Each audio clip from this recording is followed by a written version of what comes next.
Hello বন্ধুরা, এই গল্পটির নায়ক শামীম এবং নায়িকা সোনালিকা। প্লিজ নায়িকা হিসাবে মিষ্টিকে ভেবে ভিডিওটি কেটে চলে যাবেন না। প্লিজ ভিডিওটি ফুল দেখবেন। করিস তো চাস, তাহলে এত স্টাডি করে তোর কি হবে শুনি? জি জানি কিছুই হবে না, তবুও করছি মাথা উঁচু করে বাঁচার জন্য। দেখেছিস মুখে মুখে আবার কি বলি করে তোর বাপ চাস, আবার ভাব দেখো পুরাই হরিদাস। সব মেয়েগুলো আমাকে উদ্দেশ্য করে আবার হেসে দিল। ওরা হলো একটা গ্যাং, মানে ফ্রেন্ড জোন বললেই ভালো হবে। আর যে মেয়েটা ওদের লিডার তার নাম জান্নাত। আমি গ্রামের ছেলে, বাইরে এসে স্টাডি করছি একটা মেসে থেকে। আর তেমন খুব বড় একটা ফ্যামিলি না, তবু ওদের বড়ই ভাব, কারণ ওরা দেখতে যে খুব সুন্দর। ওদের পিছনে সবসময় 5-10টা ছেলে পড়ে থাকে। আর আমি হলাম অফরনীল, বাকিটা জানতে পারবেন প্রোফাইলে। আমি একগাল মুখে হাসি নিয়ে ক্লাসরুমে দিকে এগোতে থাকলাম। আবার ওরা আমার সামনে এসে বলল,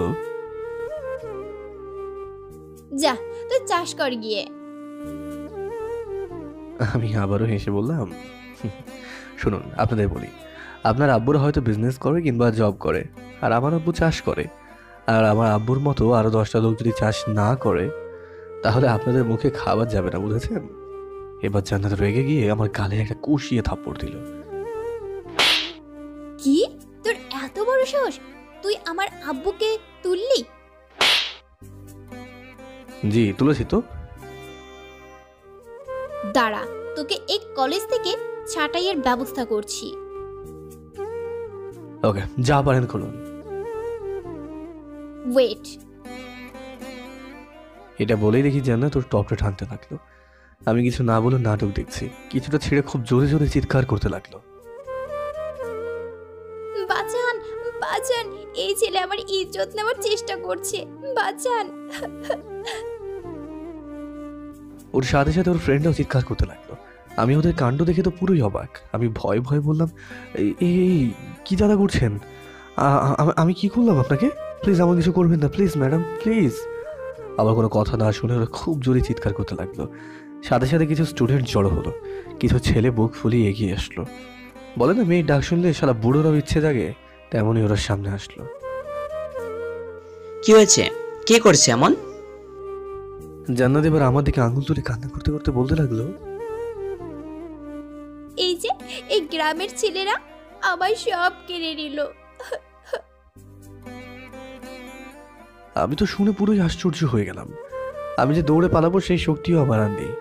আমি যে খুলে বলবো সেটাও আমারও সাধ্য নেই, কারণ আমি ছেলে। ছেলেদের কথা জনসম্মুখে কেউই বিশ্বাস করবে না। তবু আমি হাত জোর করে বললাম, ভাইয়েরা প্লিজ, আমি কিছুই করিনি, বিশ্বাস করুন। ওরা আবার কোনো কথা না শুনে সোজা আমার উপর ঝাঁপিয়ে পড়লো। আমার জামাটা ছিঁড়ে টেনে ছিঁড়ে ফেলেছে, গালে নখের আঁচড় কাটার ছাপ। আমার চোখ দিয়ে টপ টপ করে পানি পড়ছে। আমি ওদের দিকে তাকিয়ে আছি একভাবে। জান্নাত মুচকি মুচকি হাসছে। আবারও জান্নাত চিৎকার করে বলল, আপনাদের যদি আজ আমি বোন হতাম, তাহলে কি এই পোলারে কলেজে রাখতেন? আজ আমি শিকার হয়েছি, কাল তো অন্য মেয়েও হতে পারে। এবার সব ছেলে মেয়ে হাত তুলে বলল, জি, একে বের করে দেওয়া উচিত। জি, এমন ছেলেকে কলেজে না রাখাই উচিত। ছি ছি ছি। সবার কথাগুলো শুনছে আর দু চোখের পানি পড়ছে। আমি কিছু না বলে পিছনে থাকা গাছটাই ঠেস দিয়ে বসলাম। বিশ্বাস করুন আমি কিছুই করিনি। এত ভিড় দেখে কিছুক্ষণ পর কলেজের প্রিন্সিপাল আসলো। কি হয়েছে এখানে? এত ভিড় কেন? আবারও জান্নাত মিথ্যা নেকা কান্না করতে করতে বলতে লাগলো, স্যার, এই ছেলে আমার ইজ্জত নিতে চাইছিল। প্রিন্সিপাল স্যার আমার দিকে এগিয়ে আসছে রাগি মোড় নিয়ে। আমার কাছে এসে বলল, কি সব সত্যি? স্যার না, বিশ্বাস করুন আমি কিছুই করিনি। আমার কথা সবাই শুনে ওরা জান্নাতের হয়ে প্রতিবাদ করতে লাগলো। সাথে সাথে প্রিন্সিপাল স্যার বলতে লাগলো, তুমি সাসপেন্ড 7 দিনের জন্য। কিন্তু স্যার আমি তো কিছুই করিনি স্যার। তাহলে কি এতগুলো ছেলে মেয়ে ভুল বলছে? এটা বলেই মুড দেখিয়ে চলে গেল। আস্তে আস্তে ভিড় কাটলো আর জান্নাত আমার সামনে এসে হাত ঝাড়তে ঝাড়তে বলতে লাগলো, কলেজ থেকে বের করলাম না, একটা উচিত শিক্ষা দিলাম, মনে থাকে যেন। যা, দূর হ এখন চোখের সামনে থেকে। আমি চোখের পানি মুছে আবার হেসে বললাম, ম্যাম, আমরা গ্রামের ছেলে, আমরা হাল ধরতেও পারি, আবার আপনাদের মতো লাক্সারি করে ঘুরে বেড়াতেও পারি। আর আপনাকে সাইজ করব তা কিভাবে হয় বলুন তো? ছেড়ে তো দেওয়া যায় না। উচিত শিক্ষা তো আমি এবার আপনাকে দেব। সাথে সাথে আমার দিকে কয়েকটা কয়েন ছুঁড়ে মারল। মলম লাগিয়ে নিস, এই নে টাকা দিলাম। এই কয়েনগুলো আমি একটা একটা করে কুড়িয়ে জান্নাতের হাতে রেখে বললাম, ম্যাডাম, গ্রামের ছেলে হতে পারি কিন্তু ভিখারি নই। এরা বলে আমি চলে এলাম কলেজের বাইরে। রাস্তায় হাঁটছি আর ভাবছি গ্রামের ছেলেদের শহরে এসে এমনটাই শুনতে হয়। আমি নাকি গ্রামের ছেলে, আমি নাকি এক চাষ করা বাপের ছেলে। আমার নাকি পড়াশোনা করা মানায় না, আমার তো মানায় মাঠে গিয়ে মাথায় গামছা বেঁধে হাল ধরা। এইসব ভাবছি, চোখের করে হালকা হালকা পানি পড়ছে। ছেঁড়া গেঞ্জিটা পরেই রাস্তায় হাঁটছি। সবাই আমার দিকে তাকিয়ে তাকিয়ে হাসছে। আবার মিস্টার রুমমেটরাও এই হাসাহাসি করছে। বলে নাকি, তুই তো এক চাষার ছেলে, তোর এত দূর পড়াশোনা করো আর লাভ কি? সেই তো গ্রামে গিয়ে গরুর পিছনে পিছনে ঘুরতে হবে। এসব ভাবতে ভাবতে মেসে চলে আসলাম। মেসে ঢুকতেই, কিরে গ্রামের ছেলে, আজ এত তাড়াতাড়ি? জি ভাইয়া, চলে এলাম। চলে এলি নাকি ঘাত ধাক্কা দিয়ে বের করে দিল? আমি কোনো কিছু না বলেই ওয়াশরুমের দিকে এগিয়ে গেলাম। আমি স্মোকিং করি না, কিন্তু আজ কেমন খুব পেইন ফিল করছি বুকেতে। তাই রুমমেটদের লুকিয়ে রাখা সিগারেট আর দেশলাই নিয়ে আয়নার সামনে জ্বালিয়ে টান দিচ্ছি। খুব কাশছি আর ভাবছি জান্নাতের ওই অপমান করাগুলো। আমি এবার ওয়াশরুম থেকে বেরিয়ে আসতে একটা রুমমেট বলে উঠলো, এই তুই সিগারেট কোথায় পেলি? জি ভাইয়া, ওয়াশরুমে পাইছি। তোমার সিগারেটের প্যাকেট থেকে একটা নিয়েছি। সাথে সাথে ওয়াশরুম গেল আর সিগারেটের প্যাকেটটা দেশলাইটা নিয়ে এসে আমার দিকে ছুঁড়ে মারলো আর বলল, তোর মতো একটা গ্রামের ছেলে অধিকার কি আছে আমার সিগারেটে প্যাকেটে হাত দেওয়ার? আর তোরা তো বিড়ি খাস, তোরা ভাতের মাঝে বিরিয়ানির মতো মাঝে মাঝে সিগারেট খাস। লে তুই রাখ, এগুলো তোকেই দিলাম। ভাইয়া, আমি আর খাবো না, তুমি রেখে দাও। এটা বলতেই আমার একটা লাথি মারলো। আমি সাথে সাথে জড়ো হয়ে গেলাম। কিছু না বলে নীরবে কান্না করছি আর ভাবছি গ্রামের ছেলেরা কি শিক্ষিত হতে পারে না নাকি হয় না। পরের দিন আমি টিউশন যাচ্ছি সাইকেল নিয়ে।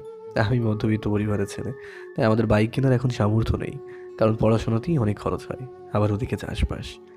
আমি প্যাডেল করতে করতে যাচ্ছি আর চারিদিকে তাকাচ্ছি। হঠাৎ কে যেন আমার সাইকেলে খুব জোরে লাথি মারলো আর আমি সামলাতে না পেরে রাস্তার পাশে থাকা একটা ড্রেনে পড়ে গেলাম। নিজেকে খুব অসহায় মনে হচ্ছে এই শহরে গ্রামের ছেলেদের হয়তো কোনো জায়গায় নেই। আমি এবার ড্রেন থেকে উঠলাম। গোটা শরীরে আনাজের খোসা আর ড্রেনের পানিতে পুরোই ভিজে গেছি। সামনে এসে দাঁড়ালো জান্নাত আর ওর একটা ফ্রেন্ড। আমার দিকে আঙ্গুল তুলে বলল, দেখেছিস কি সুন্দর লাগছে তোকে? আমি আজ ড্রেনেতেও চুবিয়ে ছাড়লাম। কই দে আমায় এবার উচিত শিক্ষা। কথাগুলো শুনে তো আমার মাথা রাগে গজগজ করছে। তার মানে এই মেয়েই আমায় ফেলেছে। আমি তবুও হেসেই বললাম, ধন্যবাদ। এটা বলে আমি ড্রেন থেকে উঠে এলাম। মেয়ে দুটো খুব হাসছে। ওদের হাসা দেখে আমার গোটা গা জ্বালা করতে লাগলো।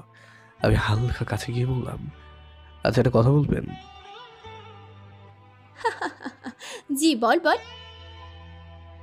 গ্রামের ছেলে কি আপনাকে ছ্যাঁকা দিয়েছিল নাকি যে আপনার এত রাগ গ্রামের ছেলেদের ওপর? ছি, গ্রামের ছেলে ব্যক্তু, চ্যাকা তো দূরের কথা। আমার তো গ্রামের কোনো ছেলের সাথে কথা বলতেই ঘৃণা লাগে আর কেমন গা গুলায়। আচ্ছা, এটা বলেই আমি ওকে আমার নোংরা হাতে ওর হাত দুটো ধরে আমার বুকে টেনে নিয়ে ওর ঠোঁটে আমার ঠোঁট রাখলাম আর খুব জোরে কামড় দিলাম। ও খুব ছটফট করছে আর ওদিকে ওর ফ্রেন্ড আমাকে ছাড়ানোর ট্রাই করছে। ওর ফ্রেন্ড ওকে টানতেই আমি ওকে ছেড়ে দিলাম। জান্নাত তো রাগে ফোঁস ফোঁস করছে আর আমি বারে বারে রাগে হালকা হেসে ওর দিকে তাকিয়ে বললাম, ম্যাম, গ্রামের ছেলেদের সাথে কথা বলতে ঘৃণা হয় তাই না? আজ তো আপনাকে কিস করলাম, তাও আবার লিপ কিস। এরপর মনে হচ্ছে আপনি আপনার ঠোঁটগুলো কেটে ফেলবেন, তাই তো? জান্নাত দৌড়ে এসে আমার গালে থাপ্পড় মারতে যাবে, ঠিক তখনই আমি ওর হাতটা তুললাম। এই মিস জান্নাত, এটা কলেজ না যে আপনাকে ভয় পাবো। আর আমরা গ্রামের ছেলে যেমন মন দিয়ে ভালোবেসে আপন করতে পারি, তেমনই তাকে উচিত শিক্ষা দিয়ে ভালোর পথে আনতেও পারি। অব্র, তুই কিন্তু ঠিক করলি না। ঠিক তো আপনিও করেননি কাল আমাকে কলেজে ওইভাবে অপমান করে। তোকে দেখে নেব। আমি এবার আমার মুখটোর কাছে গিয়ে নিয়ে বললাম, দেখুন না, আরো ভালো করে দেখুন। রাস্কেল। এটা বলেই হনহন করে চলে গেল। আমি আবারও হেসে বললাম, জানি ওটা আপনার ডাক নাম। আমরা গ্রামের ছেলে বলে কি জাদা করবে নাকি? আমরা গ্রামের ছেলে মানে এই না যে আমরা অশিক্ষিত। আরে গ্রামের মানুষগুলো যদি শিক্ষিত না থাকতো তাহলে শহরে বসবাস করা মানুষগুলো পেটে দুবেলা অন্ন জুড়তো না, ঠিক আছে? অপমান করছি না কাউকে, বাস্তব কথা বলছি। অফিসারের কাজটা কিন্তু আগে হয়, চাষে খাটা মানুষটার নয়। আমি আবার ঘুরে মেসে এসে ড্রেসটা চেঞ্জ করে টিউশনে গেলাম। টিউশন থেকে মেসে আসার সময় দেখি রাস্তায় আমার কতগুলো বখাটে ছেলে নিয়ে আমায় আটক করলো। আমি খুব ভয় পেয়ে গেলাম, কারণ আমি একার সব ছেলেগুলোকে দেখে মনে হচ্ছে মোটামুটি 10-12 জনের মতো হবে। জান্নাতে গিয়ে এসে আমার সাইকেলের হ্যান্ডেলটা ধরে বলল, কি চমকে গেলি নাকি রে? আমি মাথা নিচু করে বললাম, কেন চমকাবো শুনি? এই যে আমি এতগুলো ছেলে এনেছি তোকে ধোলাই করার জন্য। আমি জান্নাতের চোখের দিকে তাকিয়ে হালকা হেসে বললাম, আচ্ছা জান্নাত, আপনার কি একবারও মনে হয় না অভ্র ছেলেটাও একটা মানুষ, তারও কিছু ফিলিংস আছে? এবার জান্নাত সবার দিকে তাকিয়ে বলল, এই কি বলে রে? এই নাকি একটা মানুষ? এটা শুনতেই সবাই হো হো করে হাসতে লাগলো। তার মাঝে একজন বলে উঠল, ও হলো আমাদের শহরে আসা একটা অর্ডিনারি গ্রামের ছেলে। আমি গ্রাম কথাটা শুনতেই রেগে গেলাম, কারণ জন্ম আমার ওখানে, ওই ধুলো মাটিতে আমি বড় হয়েছি। দেখুন জান্নাত ম্যাম, আমাকে অপমান করেছেন করুন, বাট আমার গ্রামকে অপমান করবেন না। আমি গ্রামের অপমান সহ্য করতে পারবো না। তাই নাকি? বেশ করব, অপমান আরো বেশি করব। হ্যাঁ, আপনি কি আপনার আম্মুর অপমান সহ্য করতে পারবেন? হ্যাঁ? আমি সবার দিকে হাত তুলে আবারও বললাম, কি হলো বলুন সবাই? আস্তে আস্তে সবাই বলতে লাগলো, না, এটা কিভাবে সম্ভব? কখনোই না। আমি এবার হালকা হেসে বললাম, জি, যেমনই আম্মুকে আপনারা আপনারা অপমান হতে দিতে চাইবেন না, তেমন আমারও আরেক আম্মু, যে আমার গ্রাম, তাকে আমি কখনো অপমানিত হতে দিতে পারি না। হয়তো তার বুকে স্তনপান করে বড় হয়নি, তবে আরেক আম্মুর মতো তার বুকের মাটিতে গড়াগড়ি ধুলো ছোড়াছুড়ি করে বড় হয়েছে। আমার কথাগুলো শুনে জান্নাত ছাড়া সবাই কেমন আমার দিকে তাকিয়ে রইল। আবারও জান্নাত রেগে গেল। ওই, তোদের কি এখানে এই কুত্তাটার কথা শোনাতে নিয়ে আসছি নাকি? ওই ছেলেদের গ্যাং লিডারটা এসে জান্নাতের কাঁধে হাত দিয়ে বলল, কি খারাপ বলেছে রে? পারবি তুই তোর আম্মুর অপমান সহ্য করতে? পারবি তুই যে শহরের মাটিতে তুই দাঁড়িয়ে আছিস, সেই প্রাণের শহরের অপমান সহ্য করতে পারবি? জান্নাত আরও রেগে ওই লিডারের গালেও এমনকি থাপ্পড় মেরে লাগে ফুঁসতে লাগলো। সাথে সাথে গ্যাং লিডারটা ওর হাত দুটো ধরে কড়া চোখে বলল, এই, একে আজ নিয়ে চল আড্ডাতে, সব রাগ এক নিমেষেই বের করে ফেলবো।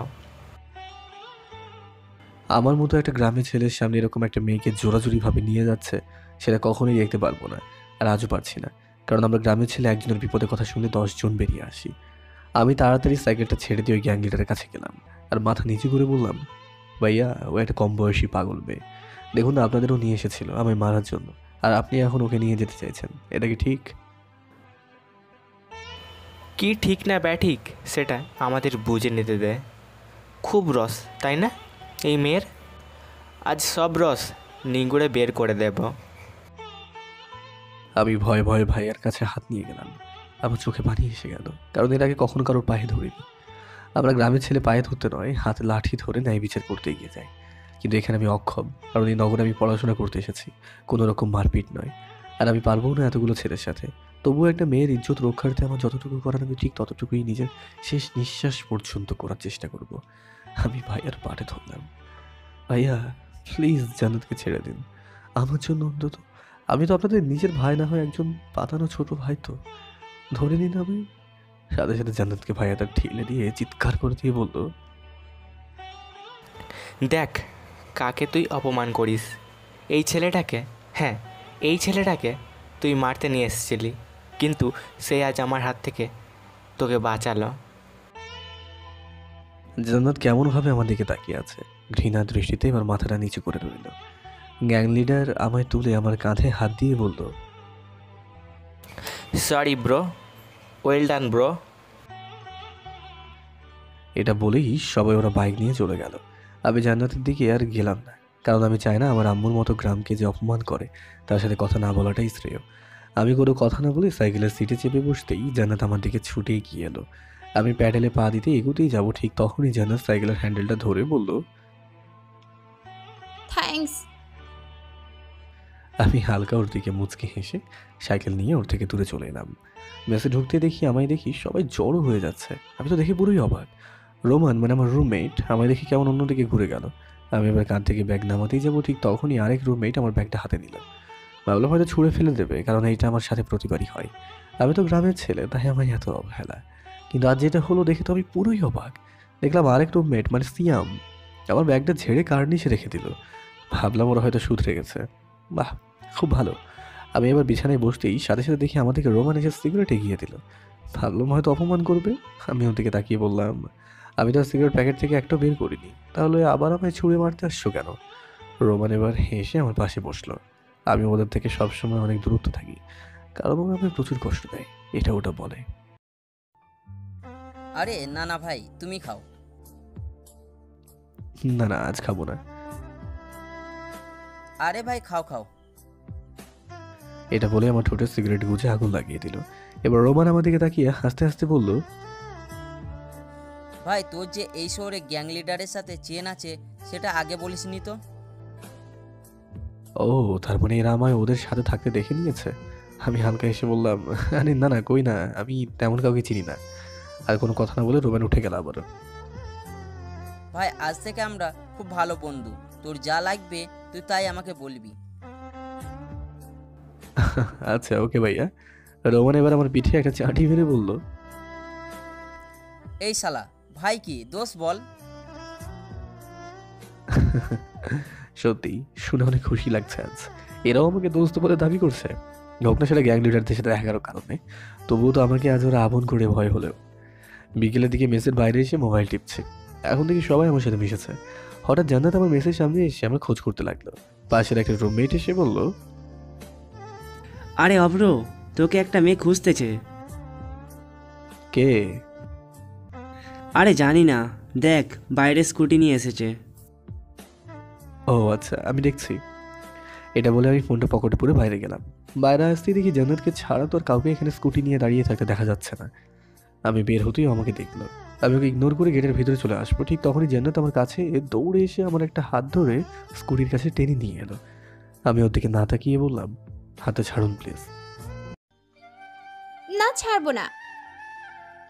আমি এবার জোর করে হাতটা ছিটকে ছাড়িয়ে নিলাম। জান্নাত আবার একটু রেগে গেল। জান্নাত রেগে বলতে লাগলো,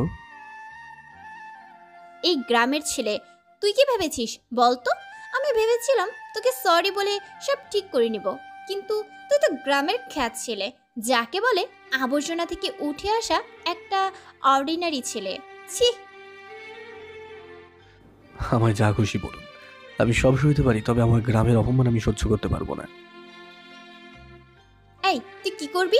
কি করবি তুই? তুই আবর্জনা থেকে উঠে এসেছিস এই শহরে, করলাম অপমান, কি করবি কর। আমি আর না থাকতে পেরে জান্নাতের গালে একটা থাপ্পড় মেরে বললাম, ছি ছি ছি, যদি আমার কাছে মাফি চাইতে আসতেন তাহলে এইভাবে আমার ফিলিংসকে অপমান করতেন না। কি ভেবেছেন আপনি? আমি শহরের মহিলা, আপনি টাউনের মহিলা, এরকম? হ্যাঁ হ্যাঁ হ্যাঁ, তাই দেখেছিস আমাদের শরীরের বর্ণ, আর তোদের গ্রামের লোকটা পুরাই অন্ধের মতো। নিজের আবাসস্থল, নিজের ভালোবাসার গ্রামের এরকম নিন্দা করা কথাগুলো শুনে আমার চোখ দিয়ে টপ টপ করে পানি বইতে লাগলো। আমি চাইলে ওকে আরো দুটো থাপ্পড় মারতে পারি, তবে ওর কোনো কিছুই বদলাবে না। আমি ওর দিকে তাকিয়ে হেসে হেসে বললাম, ম্যাম, এসিতে থেকে আর কি বুঝবেন মাথা খারাপ মানুষগুলোর কথা। সারা দিন আমরা মাঠে রোদে জ্বলে পুড়ে চাষ করতে গিয়ে কাটিয়ে দিই। পারবেন আপনারা, হ্যাঁ, রোদ সহ্য করতে? আপনারা তো রোদে বের হলেই এখানে একটা ঢাকা, ওখানে একটা ঢাকা, গোটা শরীরে ঢাকা, কারণ আপনাদের স্কিন যাতে কালো না হয়ে যায়। যাবেন কখনো মাঠে শুধু শার্ট আর প্যান্টটা পরে, 7 দিনে পার্থক্য বুঝিয়ে দেবে শহর আর গ্রামের মানুষের পার্থক্য। এবার আমি জান্নাতের দিকে একটা বারো না থেকে সোজা মেসের রুমে চলে আসলাম। গেটের ওপাশে শুনছিল কিছু ছেলে, আমাকে দেখে বলতে লাগলো, ভাই স্যালুট তোকে, কারণ ওদের মধ্যে আমার মতোই কিছু ছেলে ছিল গ্রামের, কারণ গ্রামের ছেলেরাই একটু বেশি স্বপ্ন দেখে বড় কিছু হওয়ার। আমি মেসেজ এসে বসে আছি, ওদিকে আম্মুর ফোন এলো। আমি ফোনটা রিসিভ করতেই, অব্র, তোর আব্বু হঠাৎ স্ট্রোক হয়েছে, জলদি তুই বাসায় চলে আয়। কথাটা শুনে কেমন বুকের পাঁজরগুলো মুচড়ে গেল। কেন এবার মুচড়াবে না বলুন? সব ছেলের আব্বুই শক্ত করে রাখার একমাত্র ভরসা। আব্বুর রাজা না হলেও তবে আমায় কখনো কোনো রাজপুত্র থেকে কম রাখেনি। যখন যেটা আবদার করেছি সেটাই আমার পায়ের তলে এনে দিয়েছে। আমি হাবাতে হাবাতে বললাম, কিভাবে হলো আব্বুর? আর তোমরা কোথায়? কি হয়েছে আব্বুর? আমরা হসপিটালে, তুই বেশি লেট না করে জলদি চলে আয়। ওকে আম্মু রাখো তুমি, আমি আসছি। আমি এবার সোজা হসপিটালে পৌঁছালাম। ভেতরে গেলাম, মানে আব্বুর কাছে। আম্মু এবার আমার হাত ধরে কান্না করতে লাগলো আর বলতে লাগলো, অব্র দেখ তোর আব্বুর কি হয়েছে। আব্বু চোখ বন্ধ করে আছে। আমি আম্মুর দুটো হাত শক্ত করে বললাম, কিচ্ছুই হবে না আব্বু, আল্লাহর উপর ভরসা রাখো। এটা বলেই আম্মুকে আমি বাইরে নিয়ে চলে এলাম, কারণ আব্বুর কাছে থাকলে হয়তো আরো ভেঙে পড়বে। বাইরে গেটের কাছে এসে বললাম, কিভাবে হলো? ক্ষেত থেকে আসছিল আর হঠাৎ করেই পড়ে যায় ক্ষেতের মাথাতেই। উফ, আমি না বলেছি না আব্বুকে কত পরিশ্রম করতে। দুটো মজুর রেখে তো কাজগুলো করানো যায়, তাই না? আব্বু আমার গালে হাত দিয়ে বলল, আমাদের মধ্যবিত্ত পরিবার বাবা, দিন মজুরদের কাজ কিভাবে নেব? ওই ক্ষেতগুলো থেকে যা টাকা আসে তাতে কোনো রকমের সংসার চলে, তুই তো জানিস। আমি মাথা নিচু করে কিছুক্ষণ পর বললাম, আচ্ছা ডাক্তার কি বললো? সিরিয়াস কিছু না, তবে রেস্টে থাকতে হবে, বেশি পরিশ্রম করা চলবে না। ও ওকে। জি, আর তোর আব্বুকে ঘুমের ইঞ্জেকশন দিয়েছে, তাই এখন ঘুমাচ্ছে। ওকে ঘুমাক। বলছি গরুগুলো কি আজ খেতে আছে নাকি? জি। ওকে আম্মু, আমি বাসায় গিয়ে বাসার সব কাজ ছেড়ে নিয়ে আবার আসবো। আচ্ছা। আমি এবার সোজা বাসায় চলে আসলাম। বাসায় ঢুকে ড্রেস চেঞ্জ করে ক্ষেতের দিকে গেলাম, কাঁধে একটা গামছা নিয়ে। ক্ষেতের কাছে যেতে দেখি গরুগুলো লাঙল দিয়ে দাঁড়িয়ে আছে। হয়তো আব্বু লাঙল চালাচ্ছেন, যাক আমিও লাঙল ধরি, যাতে আব্বুর পরিশ্রমটা আর একটু কমবে। হ্যাঁ ভাই, গ্রামে ছেলেরা লাক্সারি করতে অতটা পারে না, তবে আব্বুর কষ্ট সইতে পারে না। গ্রামের ছেলেদের তো 18 বছর বয়স হওয়ার আগেই তাদের পরিবারের কথা ভাবতেই হয়, কি করব কি খাবো। সারাদিনেও তো আব্বু পরিশ্রম করছে, আমাকেও তো করতে হবে। আব্বুর সাথে আমাকেও হাল ধরতে হবে। আরও মাথায় বিভিন্ন চিন্তা থাকে। মাথার উপরে সূর্য, তার উপর গ্রীষ্মকাল, পুরোই মাথা ফেটে যাচ্ছে রোদে। পাগুলো আর এগোতে ইচ্ছে করছে না। গামছা বারেবার মুখের কাছে এনে ঘাম বচ্ছে, আর হেই হেই করে গরুদের সাথে নিয়ে গেছি। রাস্তার সাইডেই আমাদের জমি। গাড়ি থেকে মাঝে মাঝে গরুগুলো ভয় পাচ্ছে আর দৌড়ে দেওয়ার চেষ্টা করছে। গরুগুলোর প্রতিও খুব মায়া লাগছে, তাই আমি লাঙলটা কাঁধে নিয়ে বাসার দিকে এগোলাম। যাই বাসায় নিজেও একটু রেস্ট নিই আর গরুগুলোকে একটু রেস্ট দিই। ওরা মানুষ নয় বলে কি ওদেরও কষ্ট হয় না? সেটাকে ফিল করতে হয়। এমন কিছু মানুষ আছে যারা দেখেছে সারাদিন গরুকে খাটায়, গরু না চাইলে তাকে ইচ্ছে মতো মার দেওয়া হয়। প্লিজ ভাই, এমনটা কিন্তু করবেন না। ওদেরও তো একটা আপনাদের মতোই প্রাণ আছে। হয়তো ওরা কথা বলতে পারে না, তবুও দোহাই ভাই, ওদের দিয়ে বেশি কাজ করাবেন না। আমি এবার লাঙল নিয়ে বাসার দিকে গেছি। কাজটা যেন ঝুলে পড়েছে, এত যন্ত্রণা করছে। আর আমার আব্বু হাসতে হাসতে বাসায় নিয়ে চলে যায়। আব্বু তোমায় স্যালুট আব্বু, এত কষ্টের পরও তুমি হাসি মুখে আমাদের সামনে দাঁড়াও। এত পরিশ্রম করে দামি দামি আমার ইচ্ছের জিনিসগুলো হাসি মুখে আমার দিকে বাড়িয়ে দাও। হঠাৎ দেখি একটা 4 হুইলার আমার সামনে গিয়ে আচমকা দাঁড়িয়ে গেল, আর তাতে গরুগুলো ভয় পেয়ে দৌড় দিতেই আমার হাতে ওদের দড়ি নিয়ে ওদের বাধা দিতেই আমি নিজে রাস্তায় পড়ে গেলাম। এবার তো আমি রেগে আগুন হয়ে উঠলাম। আমি এবার লাঙলগুলো নামিয়ে গরুগুলোকে এদিক ওদিক ছুটে ধরলাম। আমি আবারও বাসার দিকে এগোতে লাগলাম। আবার ওই দড়িটা আমার সামনে এসে দাঁড়ালো। আমি এবার গরুগুলোকে একটা গাছে বেঁধে হয়ে গাড়িটার দিকে এগিয়ে গেলাম, উচিত শিক্ষা দেবো বলে। আমি এবার গেটের কাছে গেলাম আর কাছে টোকা মারতে মারতে বললাম, হ্যালো স্যার, হ্যালো। এবার কাছে নামতেই তো আমি অবাক হয়ে গেলাম। আরে এ তো জান্নাত আর জান্নাতের ফ্রেন্ডরা। আমি তো অবাক হয়ে গেলাম। আমি রেগে বললাম, আচ্ছা আপনাদের কি জ্ঞান নেই নাকি? এইভাবে গরুগুলোর সামনে এসে দাঁড়াতে পারলেন এইভাবে? যদি আমার শরীরে লাঙলে ফাল ঢুকে যেত তাহলে? তো মাই ফুট। জান্নাতের এমন কথা শুনে আমি ওর ঘেটে চাপড়ে ধরলাম। ও হ্যালো, এটা আমার এলাকা, ওকে? মুখ সামলে কথা বলবেন। ওহো, তাই? সরি সরি সরি সরি, গ্রামের ছেলে। ওই, আপনি না গ্রামকে ভালোবাসেন না, তবে এখানে কি করেন? যান এখান থেকে। এই মাটিতে আপনাদের মতো অহংকারী মানুষেরা ঠাঁই পায় না। ও হ্যালো, এটা আমার গ্রামের বাসা, ওকে? ও আচ্ছা, এটা বলে আমি ওদের থেকে দূরে চলে এলাম, কারণ গরুগুলোকে খেতে দিতে হবে, আর ওদের সাথে বকে কোনো রকম টাইম নষ্ট করতে চায় না। আমি সোজা বাসায় এসে গরুগুলোকে বেঁধে খেতে দিলাম খোল আর ছাড়ি। নিজেও কিছু রান্না করে খেলাম। আমরা গ্রামের ছেলে, আমরা কিছু না জানলেও ভাত আর আলু সেদ্ধ ঠিক কীভাবে রান্না করতে হয় সেটা অবশ্যই জানি। তো তেমনভাবেই খেলাম। বিকেলের দিকে বারান্দায় বসে আছি, এমন সময় দেখলাম জান্নাত আর জান্নাতের ফ্রেন্ডরা গ্রামে ঘুরছে নাকে হাত দিয়ে। আমি ওদের দেখে খুব হাসতে লাগলাম আর চিৎকার করতে লাগলাম, কারণ ওদের জ্বালাবো আমার হাসিতে। আমার হাসি শুনতেই আমার বাসার বারান্দার দিকে তাকিয়ে জান্নাত নাকে হাত দিল। উফ, তুই কিভাবে থাকিস রে অব্র, কি গন্ধ! গ্রাম্য পরিবেশের মানুষগুলো এই সুবাসেই মেরে থাকে, আর আপনারা হলেন শহুরে। আপনাদের তো কলকারখানার ধোঁয়ায় বেশি ভালো লাগে। ফিল করুন এই শুদ্ধ গ্রামীণ পরিবেশটাকে, ছেড়ে যেতে মন চাইবে না। ওখানে প্রতিটা ক্ষেতের ফসলের সুগন্ধ, প্রতিটা মাটির ধুলো আপনাকে ভালোবাসতে সক্ষম করাবে, যদি আপনি ফিল করতে পারেন তো। আমার ফুড ফিল করবে? ফিল যদি না করবেন তাহলে গ্রামে এসেছেন কেন? আপনাদের রং ঢং দেখাতে নাকি? এখানে জেন্টস স্টাফের সম্মান নেই, এখানে সম্মান তো বোরখা শাড়িকে দেওয়া হয়। যান পরে আসুন, কেউ আপনাদের এই কোনো নজরে তাকাবে না।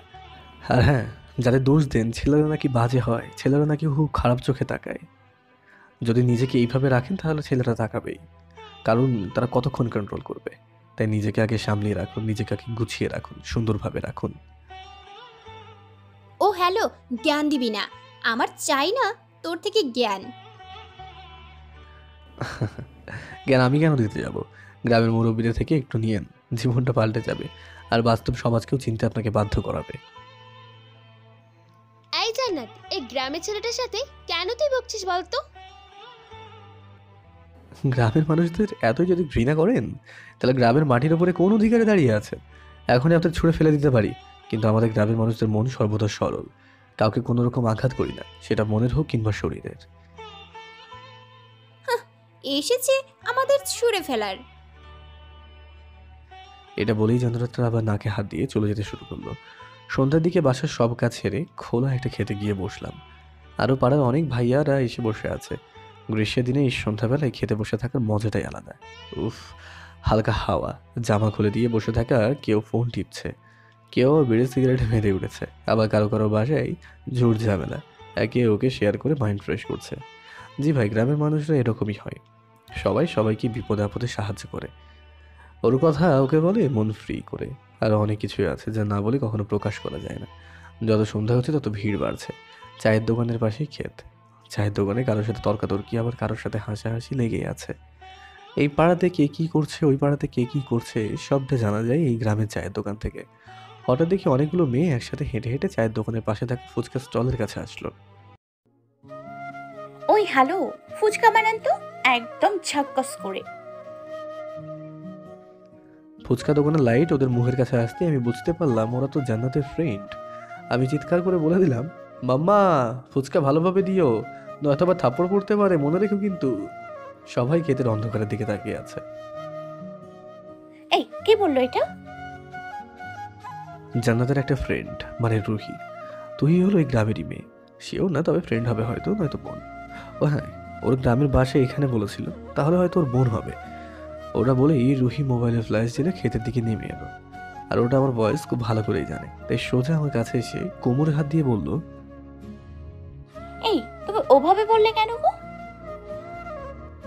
তোর এই শহরের ফ্রেন্ড নাকি বোন? এই জান্নাতকে বলেছে।